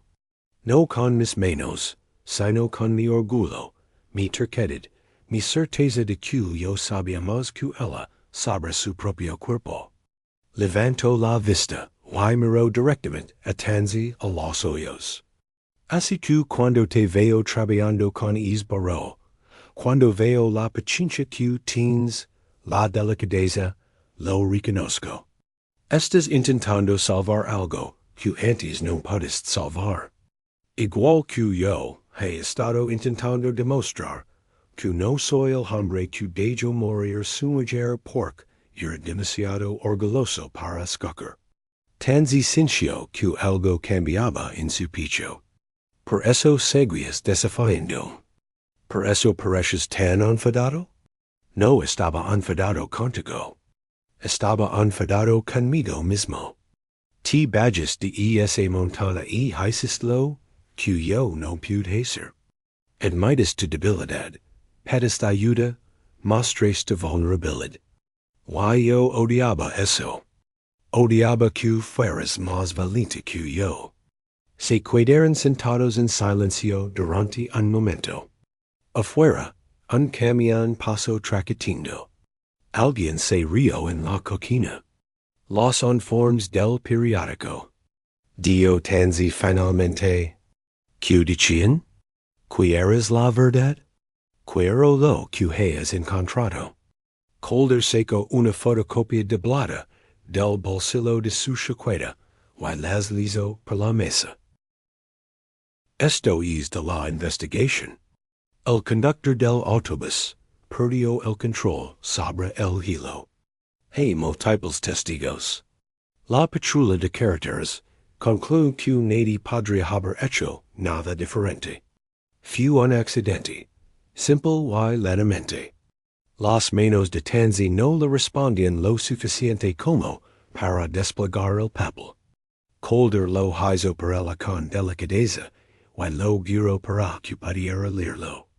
El lenguaje oficial se le nubló entre los ojos, pero algunas frases le llamaron la atención.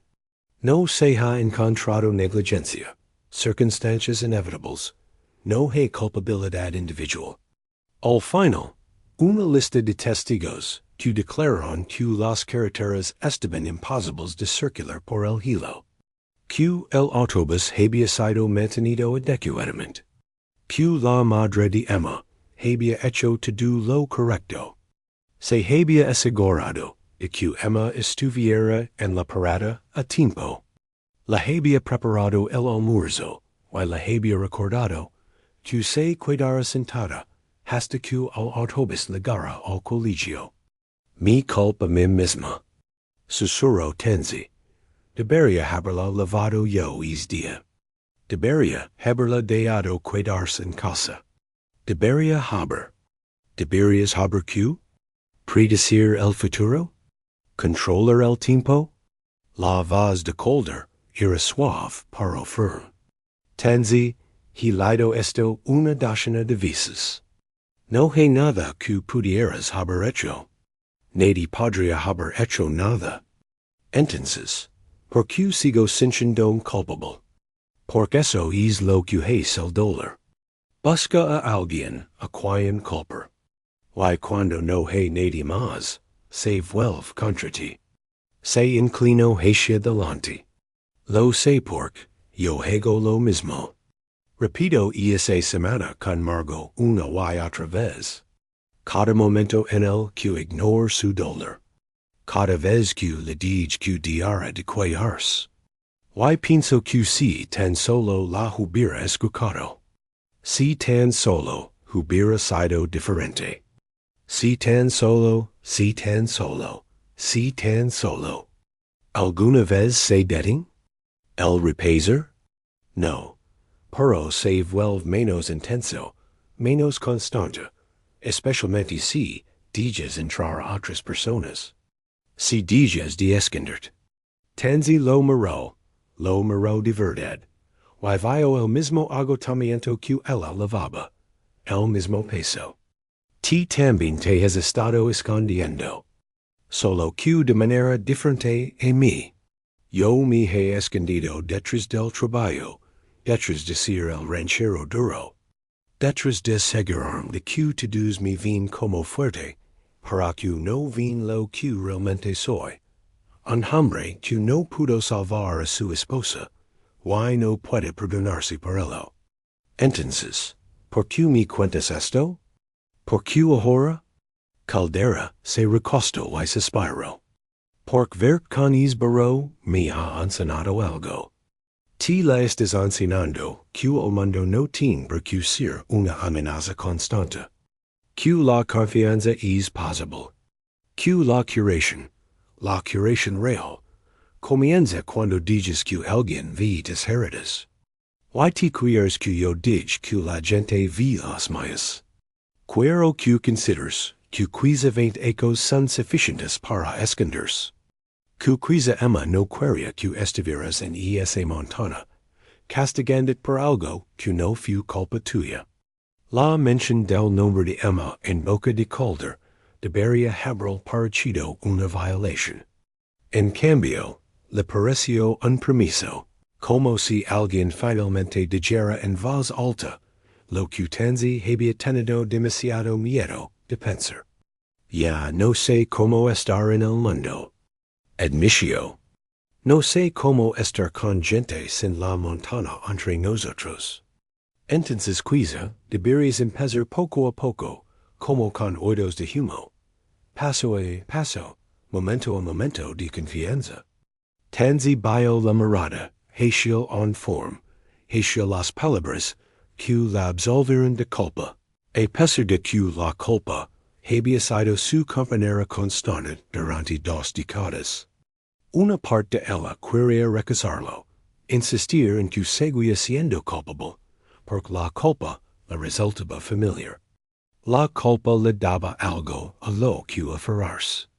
Por otra parte, la parte que había sentido el aliento de smoke ears en su palma, que había escuchado la soledad de Lily, y la había reconocido como propia, que había talado 20 muescas en un bastón, y se había preguntado si algún día habría una razón para dejar de contar.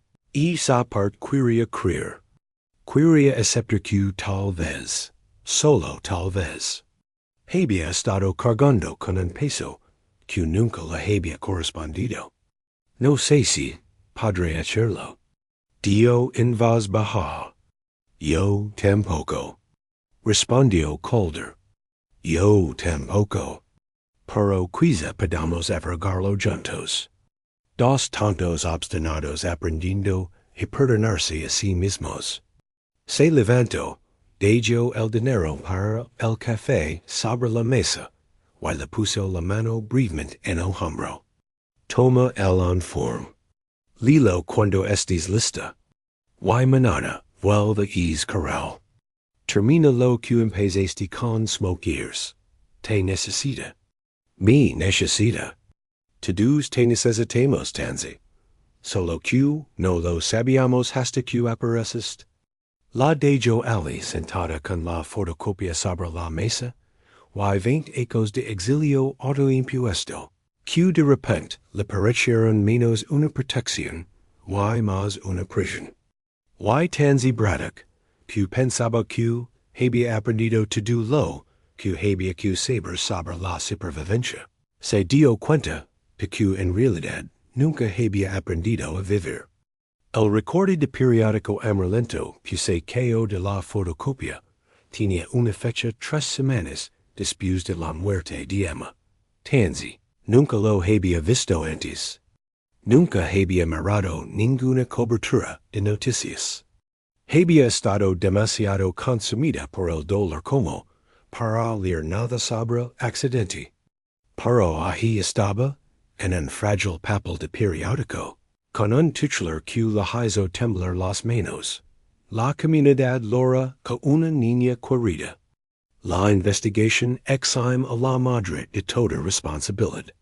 Lo leo de pie en el corral al amanecer, con smokeers observándola desde su rincón con lo que parece preocupación. El artículo detalaba las conclusiones de la investigación. Incluía citas de varios testigos, y incluso mencionaba que el distrito escolar había implementado nuevos protocolos de seguridad debido al accidente. No porque alguien tuviera la culpa, sino porque los sistemas siempre podían mejorarse. Y Ali, en el último párrafo, no se pudo contactar con la madre de Emma Braddock, Tanzi, para que hiciera comentarios. Los vecinos informan de que la familia ha solicitado privacidad durante este difícil momento. Privacidad, así lo habían llamado. Pero Tanzi sabía la verdad. Para entonces, ella ya había empezado a desaparecer. Ya había dejado de abrir la puerta, de contestar al teléfono, de estar presente en cualquier lugar, excepto en su propio dolor cada vez más intenso. Su marido lo había intentado durante semanas, quizá meses. Había intentado comunicarse con ella, pero ella estaba inaccesible, ahogada en una culpa que este artículo demostraba que era infundada. Y al final, él dejó de intentarlo.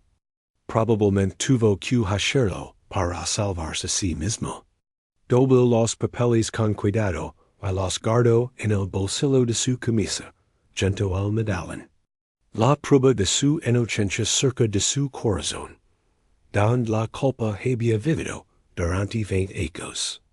Por la mañana, se giró y vio a Calder acercándose a la vala, moviéndose con más facilidad hoy, con las costillas claramente caradas. Parece diferente, de alguna manera más ligero, tal vez. O tal vez era solo que Tanzi lo veía de otra manera, ahora que entendía lo que lo impulsaba, lo le dio. Todo, y no sé qué hacer con eso.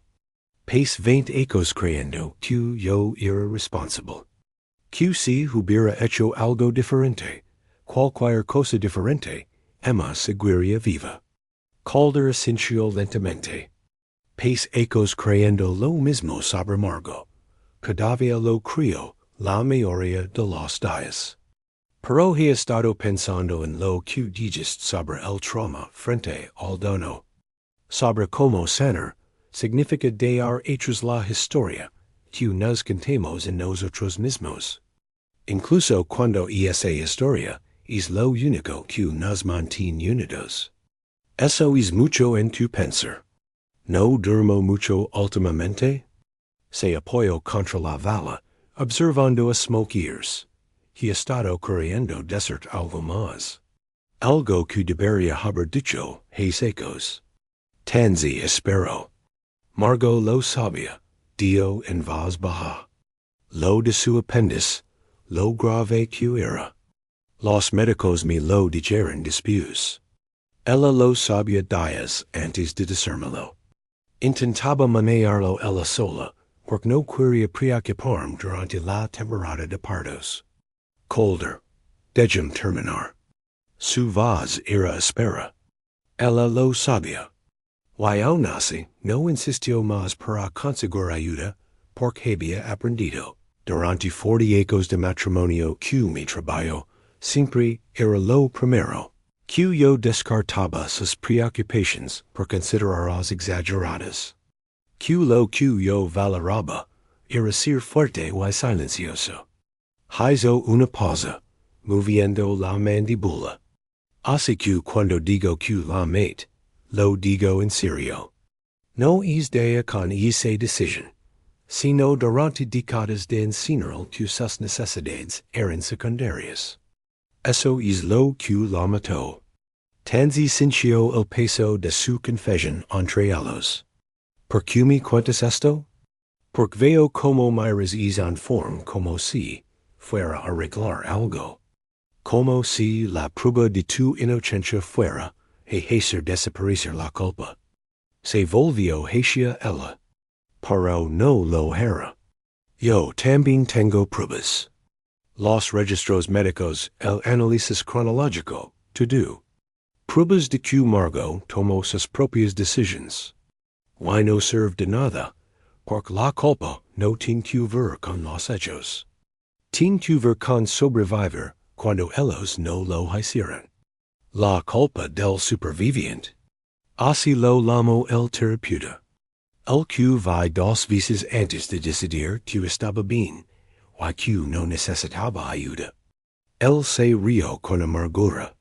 Pais si secos estando bien, siendo fuerte, siendo exactamente lo que todos esperaban. Y ha sido un infierno. Tanzi lo miró. Este hombre orgulloso y obstinado, que finalmente se había abierto lo suficiente como para dejar salir la verdad. Y sintió una afinidad que no esperaba. En realidad, eran iguales. Ambos huían de fantasmas. Ambos se escondían detrás de versiones de sí mismos que no permiten la debilidad, el dolor o el complicado trabajo de curarse de verdad. ¿Qué cambió? Preguntó ella.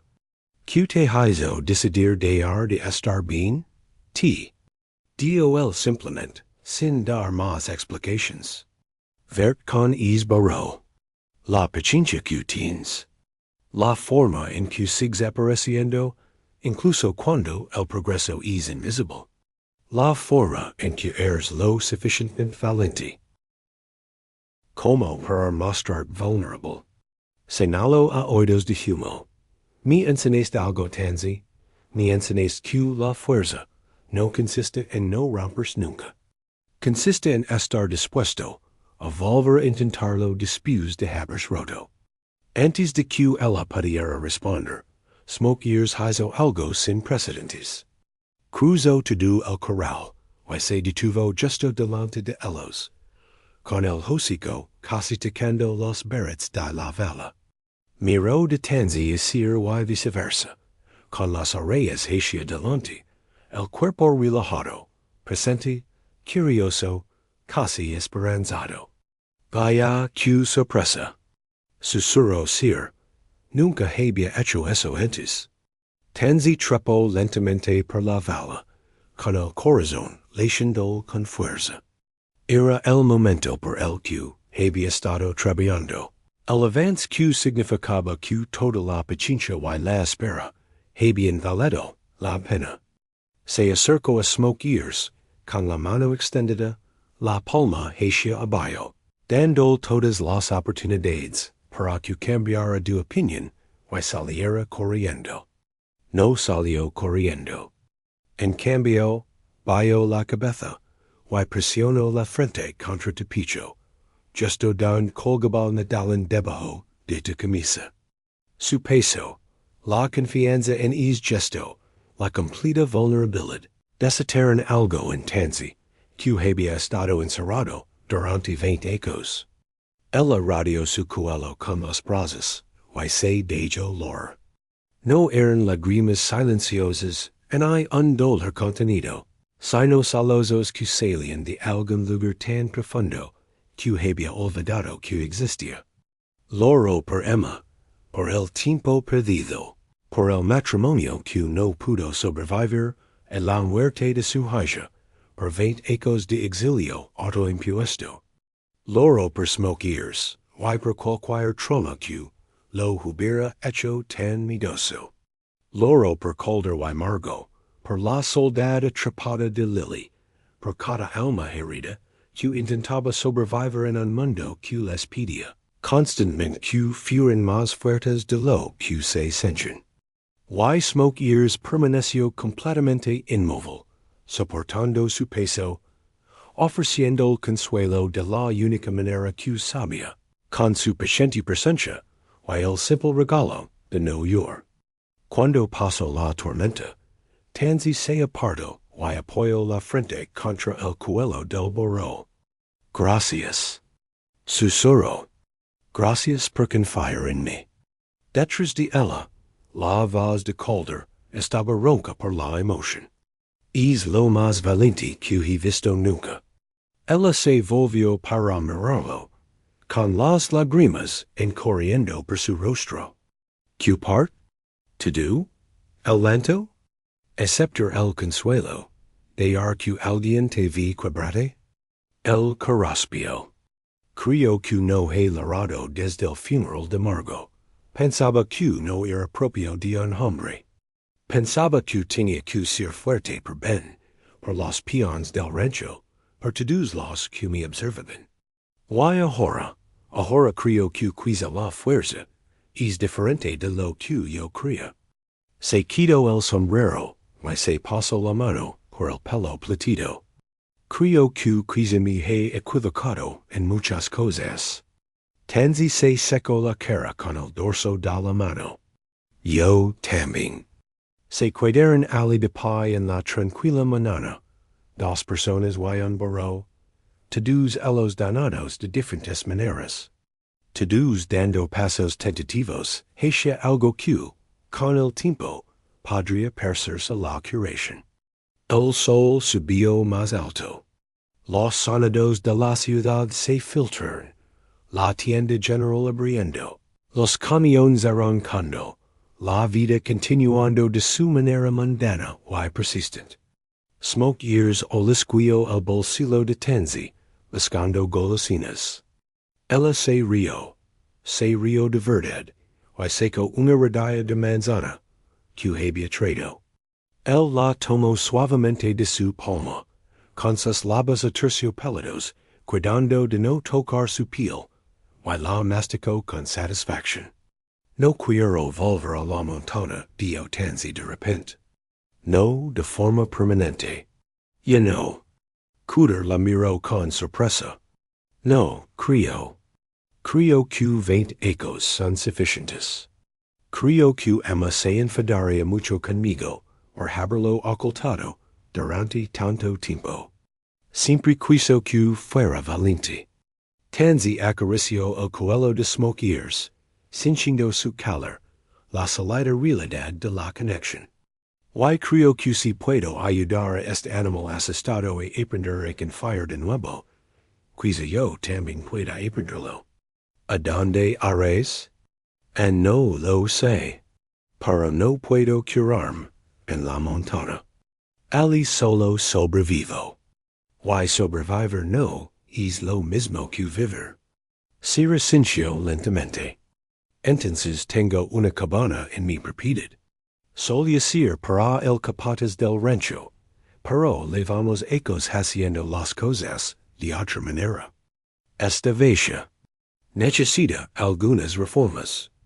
Pero si quieres un lugar donde quedarte mientras, decides QHA, no puedo pagar el alquiler. No te lo he pedido, pero podrías seguir trabajando con Smoke Ears. Y tal vez te podrais enseñar algo de lo que sabes sobre la paciencia, sobre la gentileza, sobre no ser tan turco todo el tiempo.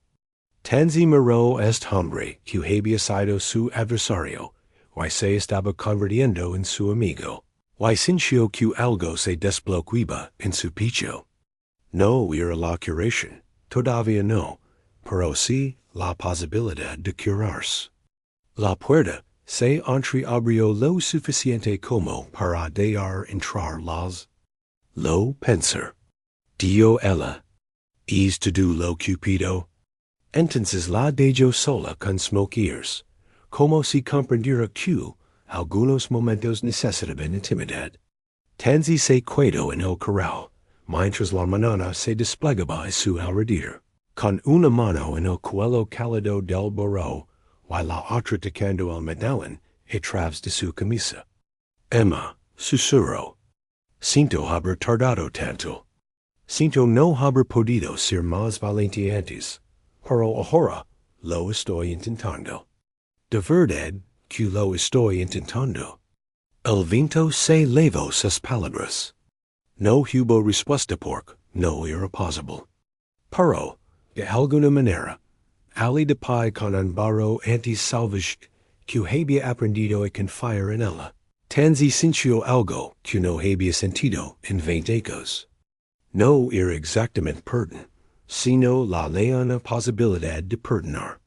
La sensación de que quizá algún día podría perdonarse a sí misma por haber sobrevivido cuando Emma no lo había hecho. Y quizá eso fuera suficiente para empezar. La carta había sido doblada tantas veces que los pliegues se habían desgastado hasta quedar finos, casi transparentes. Tanzi la encontró escondida en un cajón de su cabana, una de las docenas que había escrito a lo largo de los ecos, y que nunca había enviado. Esta estaba dirigida a su exmarido, fechada hace 5 ecos, escrita durante un invierno tan frío y solitario, que casi se había marcado de la montana para no volver jamás. Querido Michael, no espero que leas esto. En segura sé si lo enviar, pero necesito escribirlo de todos modos. Necesito sacar estas palabras de mi cabeza y ponerlas en papel, donde pueda verlas. Siento haberme ido, no haber sido lo suficientemente fuerte como para lograr contigo. Haber elegido la soledad en lugar del duro trabajo de sanar juntos. Te mereces algo mejor que una esposa que no podía soportar mirarte, porque recordabas todo lo que habíamos perdido. Espero que ahora seas feliz. Espero que hayas encontrado la paz que yo no he sido capaz de encontrar. Y espero, Dios, espero que me hayas perdonado, porque no sé si yo alguna vez podré perdonarme a mí misma. Tanzi lo leo a la tenue luz del amanecer, cuando luego lo volvió a leer. La mujer que había escrito esta carta se estaba ahogando, estaba desesperada, apenas aguantando. Tanzi recordó aquel invierno, recordó haber considerado seriamente la posibilidad de entrarse en la nieve y no volver. Lo único que la había detenido era obstinado instinto animal de sobrevivir. Nada noble, nada valiente, solo la negativa del cuerpo a rendirse, incluso cuando la mente quería hacerlo. Pero ya no era esa mujer. O tal vez si lo era, pero había encontrado razones para hacer algo más que una simple superviviente. Oídos de humo. La inesperada amistad de Sir, la tranquila esperanza de Lily. El pueblo que la había visto trabajar con el burro, y no la había juzgado. No había entrometido, solo había sido testigo. Dobló la carta con cuidado, y la guardó en su mochila, junto con la más reciente que había escrito la noche anterior. Esta decía cosas diferentes, ofrecía verdades diferentes. Y la iba a enviar hoy mismo antes de que pudiera convencerse de no hacerlo. La montana parece diferente y se manana, mientras descendía por lo que podría ser la última vez como residente permanente. Decidió aceptar la oferta de Caldera de la Cabana, al menos temporalmente, y volvería a por sus cosas en los próximos días, pasando gradualmente de ser una mujer de la montana a que una mujer del valle, simplemente una mujer, no lo sabía. Y ese incertidumbre le daba miedo de una forma que casi se parece en la emoción. El corral estaba vacío cuando llegó. Harold, de la tienda general, estaba de pie junto a la vala con aspecto preocupado. Se ha ido, dijo Harold cuando Tanny se acercó. En algún momento de la noche rompió la vala trasera. Debió de entrar en pánico y decidir atravesarla. A Tansy se la hizo en nudo en el estómago. Las huellas se dirigen hacia la montana. Sears está organizando una partida de búsqueda, dice que el animal probablemente esté herido. Sin duda, está asustado. Podría ser peligroso si lo acorralan. No es peligroso. Está aterrorizado. Díselo a Sidir. El hombre tiene su rifle y todo. Su rifle. La voz de Tansy se volvió aguda. Planea dispararlo a smoke ears si no pueden atraparlo de forma segura. Sí, esa es la orden de Ben. Dice que ya lo han intentado durante mucho tiempo, y que un animal peligroso suelto en las colinas es un riesgo. Tansy se puso en marcha, antes de que Harold terminara de hablar, corriendo hacia la montana. Detrás de ella, oyó que la llamaba, pero no se detuvo.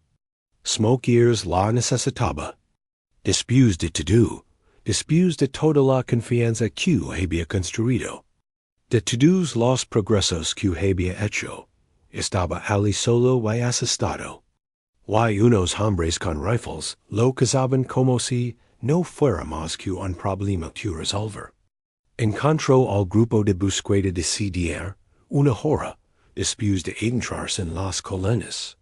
6 hombres todos a caballo seguían unas huellas que se adentraban en el terreno accidentado. Sears la vio ligar y levantó una mano para detener al grupo. Tansy vuelve. Esto no es seguro. No vas a dispararlo. Si podemos atraparlo vivo, lo haremos. Pero Ben tiene razón. No podemos permitir que un animal peligroso ande suelto. Alguien podría salir herido. No es peligroso. Está asustado. Hay una diferencia. Y te lo sabes. Sir apretó la mandíbula. Lo sé, pero Ben es el dueño del rancho, y Ben ha tomado la decisión. Tengo las manos atadas. Pies desatadas. La voz de Lily legó des detrás del grupo. Cabalgaba hacia ellos en su propio caballo, vestida con ropa de trabajo, y con una determinación que Tansy nunca la había visto. Esto está mal, y lo sabes. No podemos matarlo solo, porque nos resulta incómodo. Esta decisión no te corresponde a ti, Lily. Dio uno de los otros hombres. Entonces Tansy se dio cuenta, fría como una piedra, de que era el marido de Lily. Tenía la misma expresión obstinada en la mandíbula que su padre, pero sin la complejidad, sin la duda, solo con certeza. Tampoco es tuya, replicó Lily. Es burro pertenece al rancho, lo que significa que pertenece a esta familia. Y yo formo parte de esta familia, aunque a veces todos ustedes lo olviden. Lily, no hagas esto aquí. Dio Ben, con tono de advertencia. ¿Dónde debería hacerlo? En privado, donde nadie tenga que oírme. Donde pueda estar calada y obediente, y nunca cuestionar nada. Su voz temblaba, pero era firme. Ya, estoy harta de estar calada, Ben. Estoy harta de fingir que todo va bien, cuando no es así. La tensión se palpaba entre ellos. Tansy podía ver a los otros hombres, moviéndose incómodos, sin saber dónde mirar. Era asunto familiar, que se estaba haciendo público. El tipo de cosa que la gente de un pueblo pequeño veía, y recordaba. Hablaremos de esto en casa. Dio Ben con voz tensa. No, lo hablaremos ahora. Lily se volvió hacia Sidir. Ayer me dices que Tansy te enseñó sobre la fuerza, sobre cómo no se trata de no rompers nunca, sino de volver a intentarlo después de haberse roto. ¿Lo recuerdas? Sidir asintió lentamente. Entonces sé lo suficientemente fuerte como para enfrentarte tu hijo. Dial que esto está mal. Dial que matter a smoke ears no resuelve el problema. Está creando o no. Está enseñando a todos los que lo ven que, cuando algo es difícil, cuando no se ajusta a nuestras expectativas, lo eliminemos en lugar de adaptarnos. Ya basta. Dio Ben. Estás haciendo el ridículo. No, dio Lily en voz baja. Por fin estoy siendo sincera. Y si eso te avergüenza, quizá deberías preguntar por qué. El enfrentamiento se prolongó durante un largo rato. Entonces, Sidir corrospió y desmontó. Se acercó al caballo de Ben y miró a su hijo.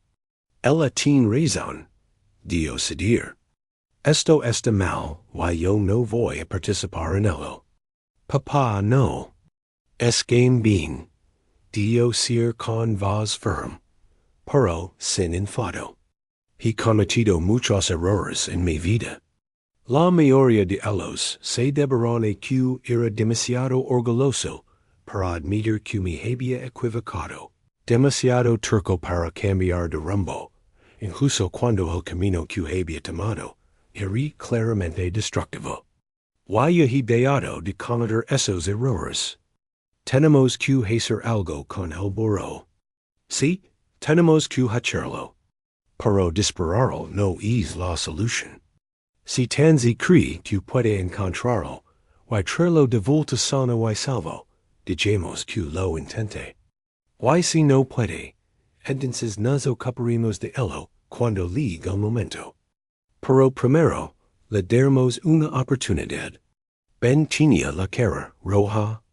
Tansy no sabía si era por ira o por vergüenza. Este es mi rancho. No. Le interrumpió Sidir. ¿Es nuestro rancho? Mío, tuyo, de Lily, y de todos los que trabajan aquí. Y tomamos las decisiones juntos, no por decreto. Padre y hijo se miraron fijamente. Finalmente, Ben asintió con la cabeza. Está bien, 24 horas. Si el burro no ha vuelto mañana por la mañana, lo haremos a mi manera. Dio la vuelta a su caballo y bajó la montaña, seguido por los demás hombres tras una incómoda pausa. Solo quedaron Sidir y Lily. Gracias le dio Lily a su suegro. Por plantar el cara. Sé que no ha sido fácil. Debería haberlo hecho hechos, respondió Sir. Debería haber hecho muchas cosas de otra manera. Se volvió hacia Tansy. ¿De verdad crees que puedes encontrarlo? Puedo encontrarlo. La cuestión es si vendrá conmigo. ¿Qué necesitas? Tiempo, tranquilidad, y la promesa de que nadie más vendrá a buscarlo. Ya está harto de que lo persiguen. Sir asintió. De acuerdo. Mantendrá a todos aliados. Pero Tansy, ten cuidado. Está herido y asustado. Y los animales asustados hacen cosas impredecibles. También las personas asustadas. Respondió Tansy. Y yo he sido ambas cosas, así que entiendo por lo que está pasando. Los dejo allí, y continúo subiendo la montaña, siguiendo unas huellas, que eran claras, incluso para su ojo inexperto. Oídos de humo había corrido rápido y con fuerza, probablemente impulsado por el pánico puro. Probablemente, la rotura de la vala había sido un accidente. Se había asustado por algo, se había lanzado contra las rails, y estos habían cedido. Y entonces, al encontrarse de repente libre, había hecho lo que hagan todas las criaturas asustadas. Había corrido hacia el lugar más alto y aislado que había podido encontrar. El terreno se volvió más accidentado. Tansy tuvo que reducir la velocidad y avanzar con cuidado por el esquisto suelto y alrededor de las rocas. Las huellas conducen hacia las colinas que ella conoce tan bien. Su tierra, su montaña. Ahí es donde estás. Murmuró. Te diriges al mismo lugar donde yo me he estado escondiendo. El sol subía cada vez más alto. Las piernas de Tansy la ardían por la subida, y su mochila le pareció más pesada de lo habitual, a pesar de estar casi vacía. Se detenía de vez en cuando para beber agua, estudiar las huellas y escoger cualquier sonido que pudiera indicar que Smoke Ears estaba cerca. A media tarde encontró sangre. No mucha, solo manchas en las rocas oscuras y frescas. Smoke Ears se había cortado al romper la vala, o tal vez en su huida precipitada por la montaña. En cualquier caso, estaba herido, solo y probablemente desesperado. Ya voy, gritó, sin importar si él podía oírlo o no. Ya voy, y no te perdano. Te lo prometo. Las huellas conducen una estrecha cornisa, apenas lo suficientemente ancha para un burro, definitivamente demasiado estrecha para sentirse cómodo. Y allí, pegado a la pared rocosa, con los costados agitandos y los hoyos llenos de miedo, estaba Smoke Ears. Tenía el hombro manchado de sangre por donde le había enganchado el alambre de faz. Le temblaban las patas por el agotamiento y el terror. Cuando vio a Tansy, intentó retroceder y sus patas traseras respiraron en el borde desmoronado. Tranquilo. Dio Tansy, con voz tranquila, a pesar del miedo que la invadía. Tranquilo. No te muevas. Cuídate quieto. Voy hacia ti. Evalúe rápidamente la situación. La cornisa era demasiado estrecha para dar la vuelta. Si Smoke Ears se asustaba y se echaba hacia adelante, chocaría contra ella y ambos se irían. Si se asustaba y se echaba hacia atrás, se precipitaría por el borde, una queda de 9 metros sobre las rocas, que lo mataría al instante. Tenía una oportunidad para hacerlo bien. Una oportunidad para alcanzarlo, calmarlo y guiarlo de vuelta a un lugar seguro. Y si fallaba, si sus nervios fallaban o el miedo de él venció, o la cornisa se desmoronaba, ambos pagarían el precio. Tansy pensó en Emma, pensó en los 20 ecos que había pasado escondiéndose de la vida, porque la vida le hacía demasiado daño. Pensó en ser aprendiendo a ser vulnerable, en Lily encontrando su valor, en Smoke Ears aprendiendo a confiar a pesar de todo lo que le había enseñado en no hacerlo. Y pensó, así es la vida. Esto es lo que significa bajar de la montaña y volver al mundo. El riesgo y el miedo y la posibilidad de caer, pero también la posibilidad de conectar, de sanar, de volver a estar completa. Respiró hondo, se ajustó la mochila y pisó la cornisa. Muy bien. Dio en voz baja. Vamos a casa. La cuerda trenzada que Tansy llevaba en la mochila la había hecho durante su primer invierno en la montana. Teída con resistente hierba de montana durante las largas noches en las que no podía dormir.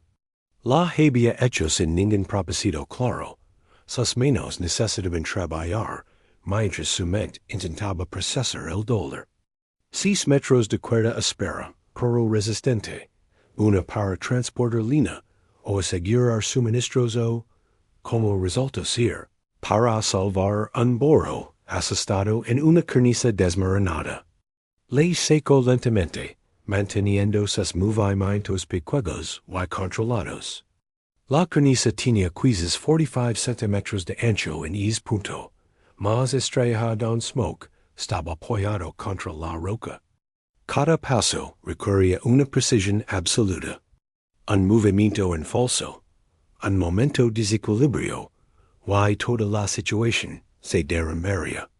Sé que tienes miedo. Dio tanzi, con voz baja y firme. Sé que esto parece imposible, pero lo superaremos juntos, ti y yo, como hemos superado todo lo demás. Los hoyos de smoke ears estaban enrojecidos por el pánico. Su respiración era entrecortada y rápida. La sangre de la herida de su hombro goteaba sobre la piedra, formando pequeñas manchas oscuras que parecían acusaciones. En cierto modo, era culpa suya. Si nunca hubiera empezado a trabajar con él, quizá él nunca habría intentado escapar. Quizá nunca habría acabado aquí, atrapado entre la roca y el aire, con la muerte a un paso de distancia. Pero ese tipo de pensamientos eran propios de la antigua Tanzi, la mujer que había pasado 20 años culpando por cosas que no podía controlar. Esta Tanzi, la que estaba de pie en una estrella cornisa, tratando de salvar una vida en lugar de esconderse de ella, sabía que no era así. Smoke Ears había tomado sus propias decisiones, impulsado por sus propios miedos. Todo lo que ella podía hacer era estar presente, mantener la calma y ofrecerle una vía de regreso a la seguridad.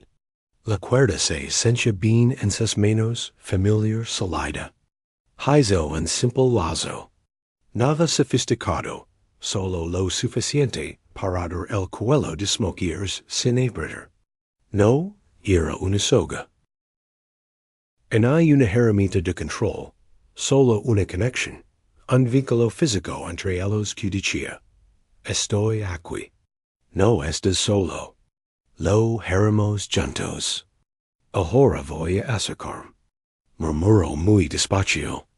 Ti sigue respirando. Es lo único que tienes que hacer. Solo respira. Dio un paso. La cornisa aguantó. Otro paso.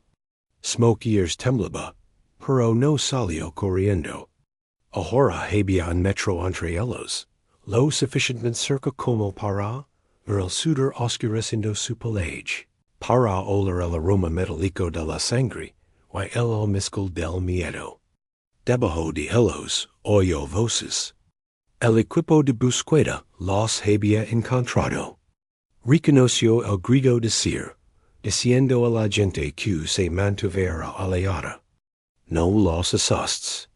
Deja despacio a Tanzi para trabajar. Un hombre inteligente. Por fin había comprendido que, a veces, la mejor ayuda era simplemente mantenerse al margen. Eso es, dijo Tanzi, extendiendo la cuerda lentamente. Ves, no hay nada que temer. Solo ti, yo y esta cuerda, y la vamos a usar para ayudarte a bailar sano y salvo. Smoke Ears resopló con un sonido áspero que expresaba toda su duda y su terror. Pero no intentó aliarse. Eso era algo. Era suficiente. Tanzi le pasó la cuerda por la cabeza, con movimientos tan suaves que apenas alteraron el aire. El peso de la cuerda se posó sobre su cuello y, durante un terrible instante, ella pensó que él entraría en pánico, que se encabritaría o saldría corriendo, o haría algo, que los llevaría a ambos, por el precipicio. Pero no lo hizo. Se quedó allí temblando, confiando en ella lo suficiente como para dejar que esto sucediera. Pesar de que todo en él, gritaba que lucara o hiera. Bien, susurró Tansy. Muy bien. Estás siendo muy valiente. Enroló su extremo de la cuerda alrededor de su mano una vez. Dos veces para tener algo a lo que agarrarse. No para tirar de él. Nunca para tirar.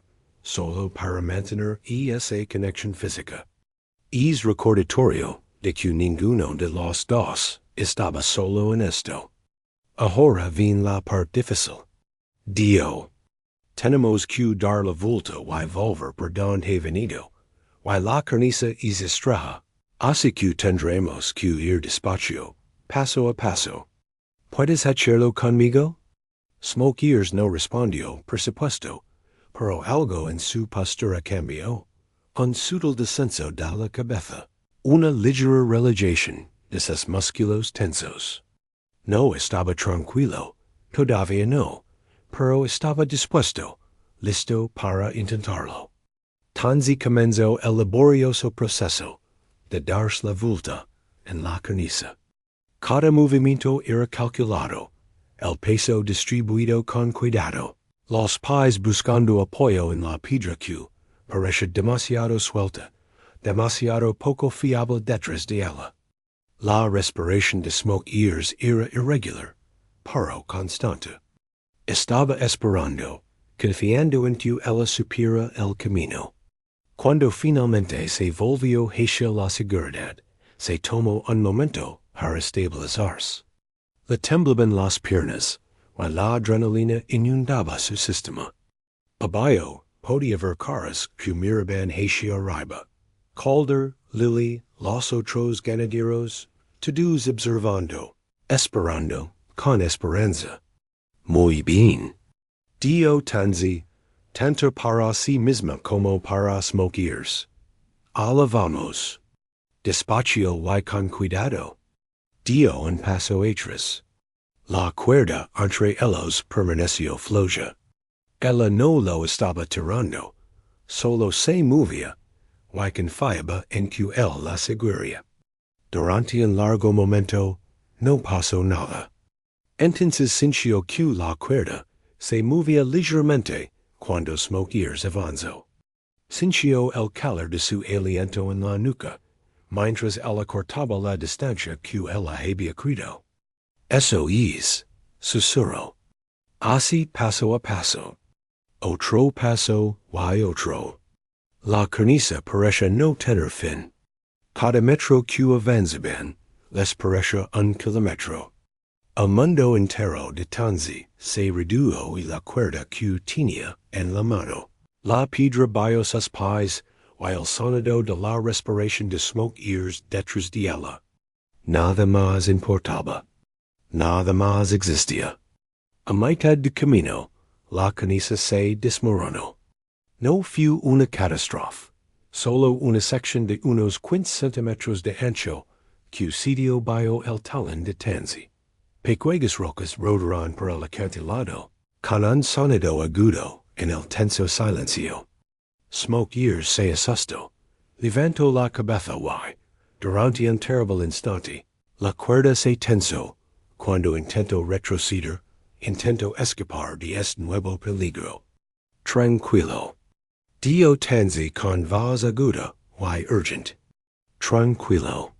No retrocedas. No hay nada detrás de ti salvo aire. Sintió que se detenía, sintió su terrible peso al borde del panico. Este era el momento en el que la confianza se mantenía o se rompía, en el que toda la paciencia, todo el trabajo delicado, todas las promesas que había hecho, demostraban ser reales o vacías. Es game. Dio, obligando a su voz a calmarse, aunque su corazón late con fuerza. Sé que tienes miedo. Sé que todos tus instintos te dicen q coras. Pero no puedes ir de esto. La única salida es seguir adelante. La única forma de ponerte a salvo es confiar en mí ahora mismo, en este momento.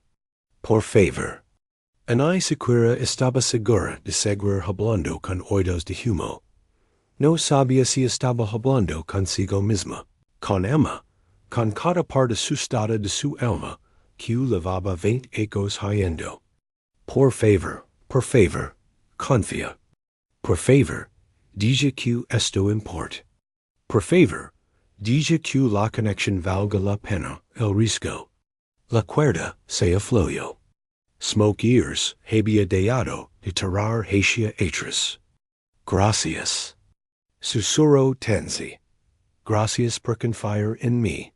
Empezó a moverse de nuevo, ahora más despacio, probando cada punto del pollo antes de poner peso sobre él.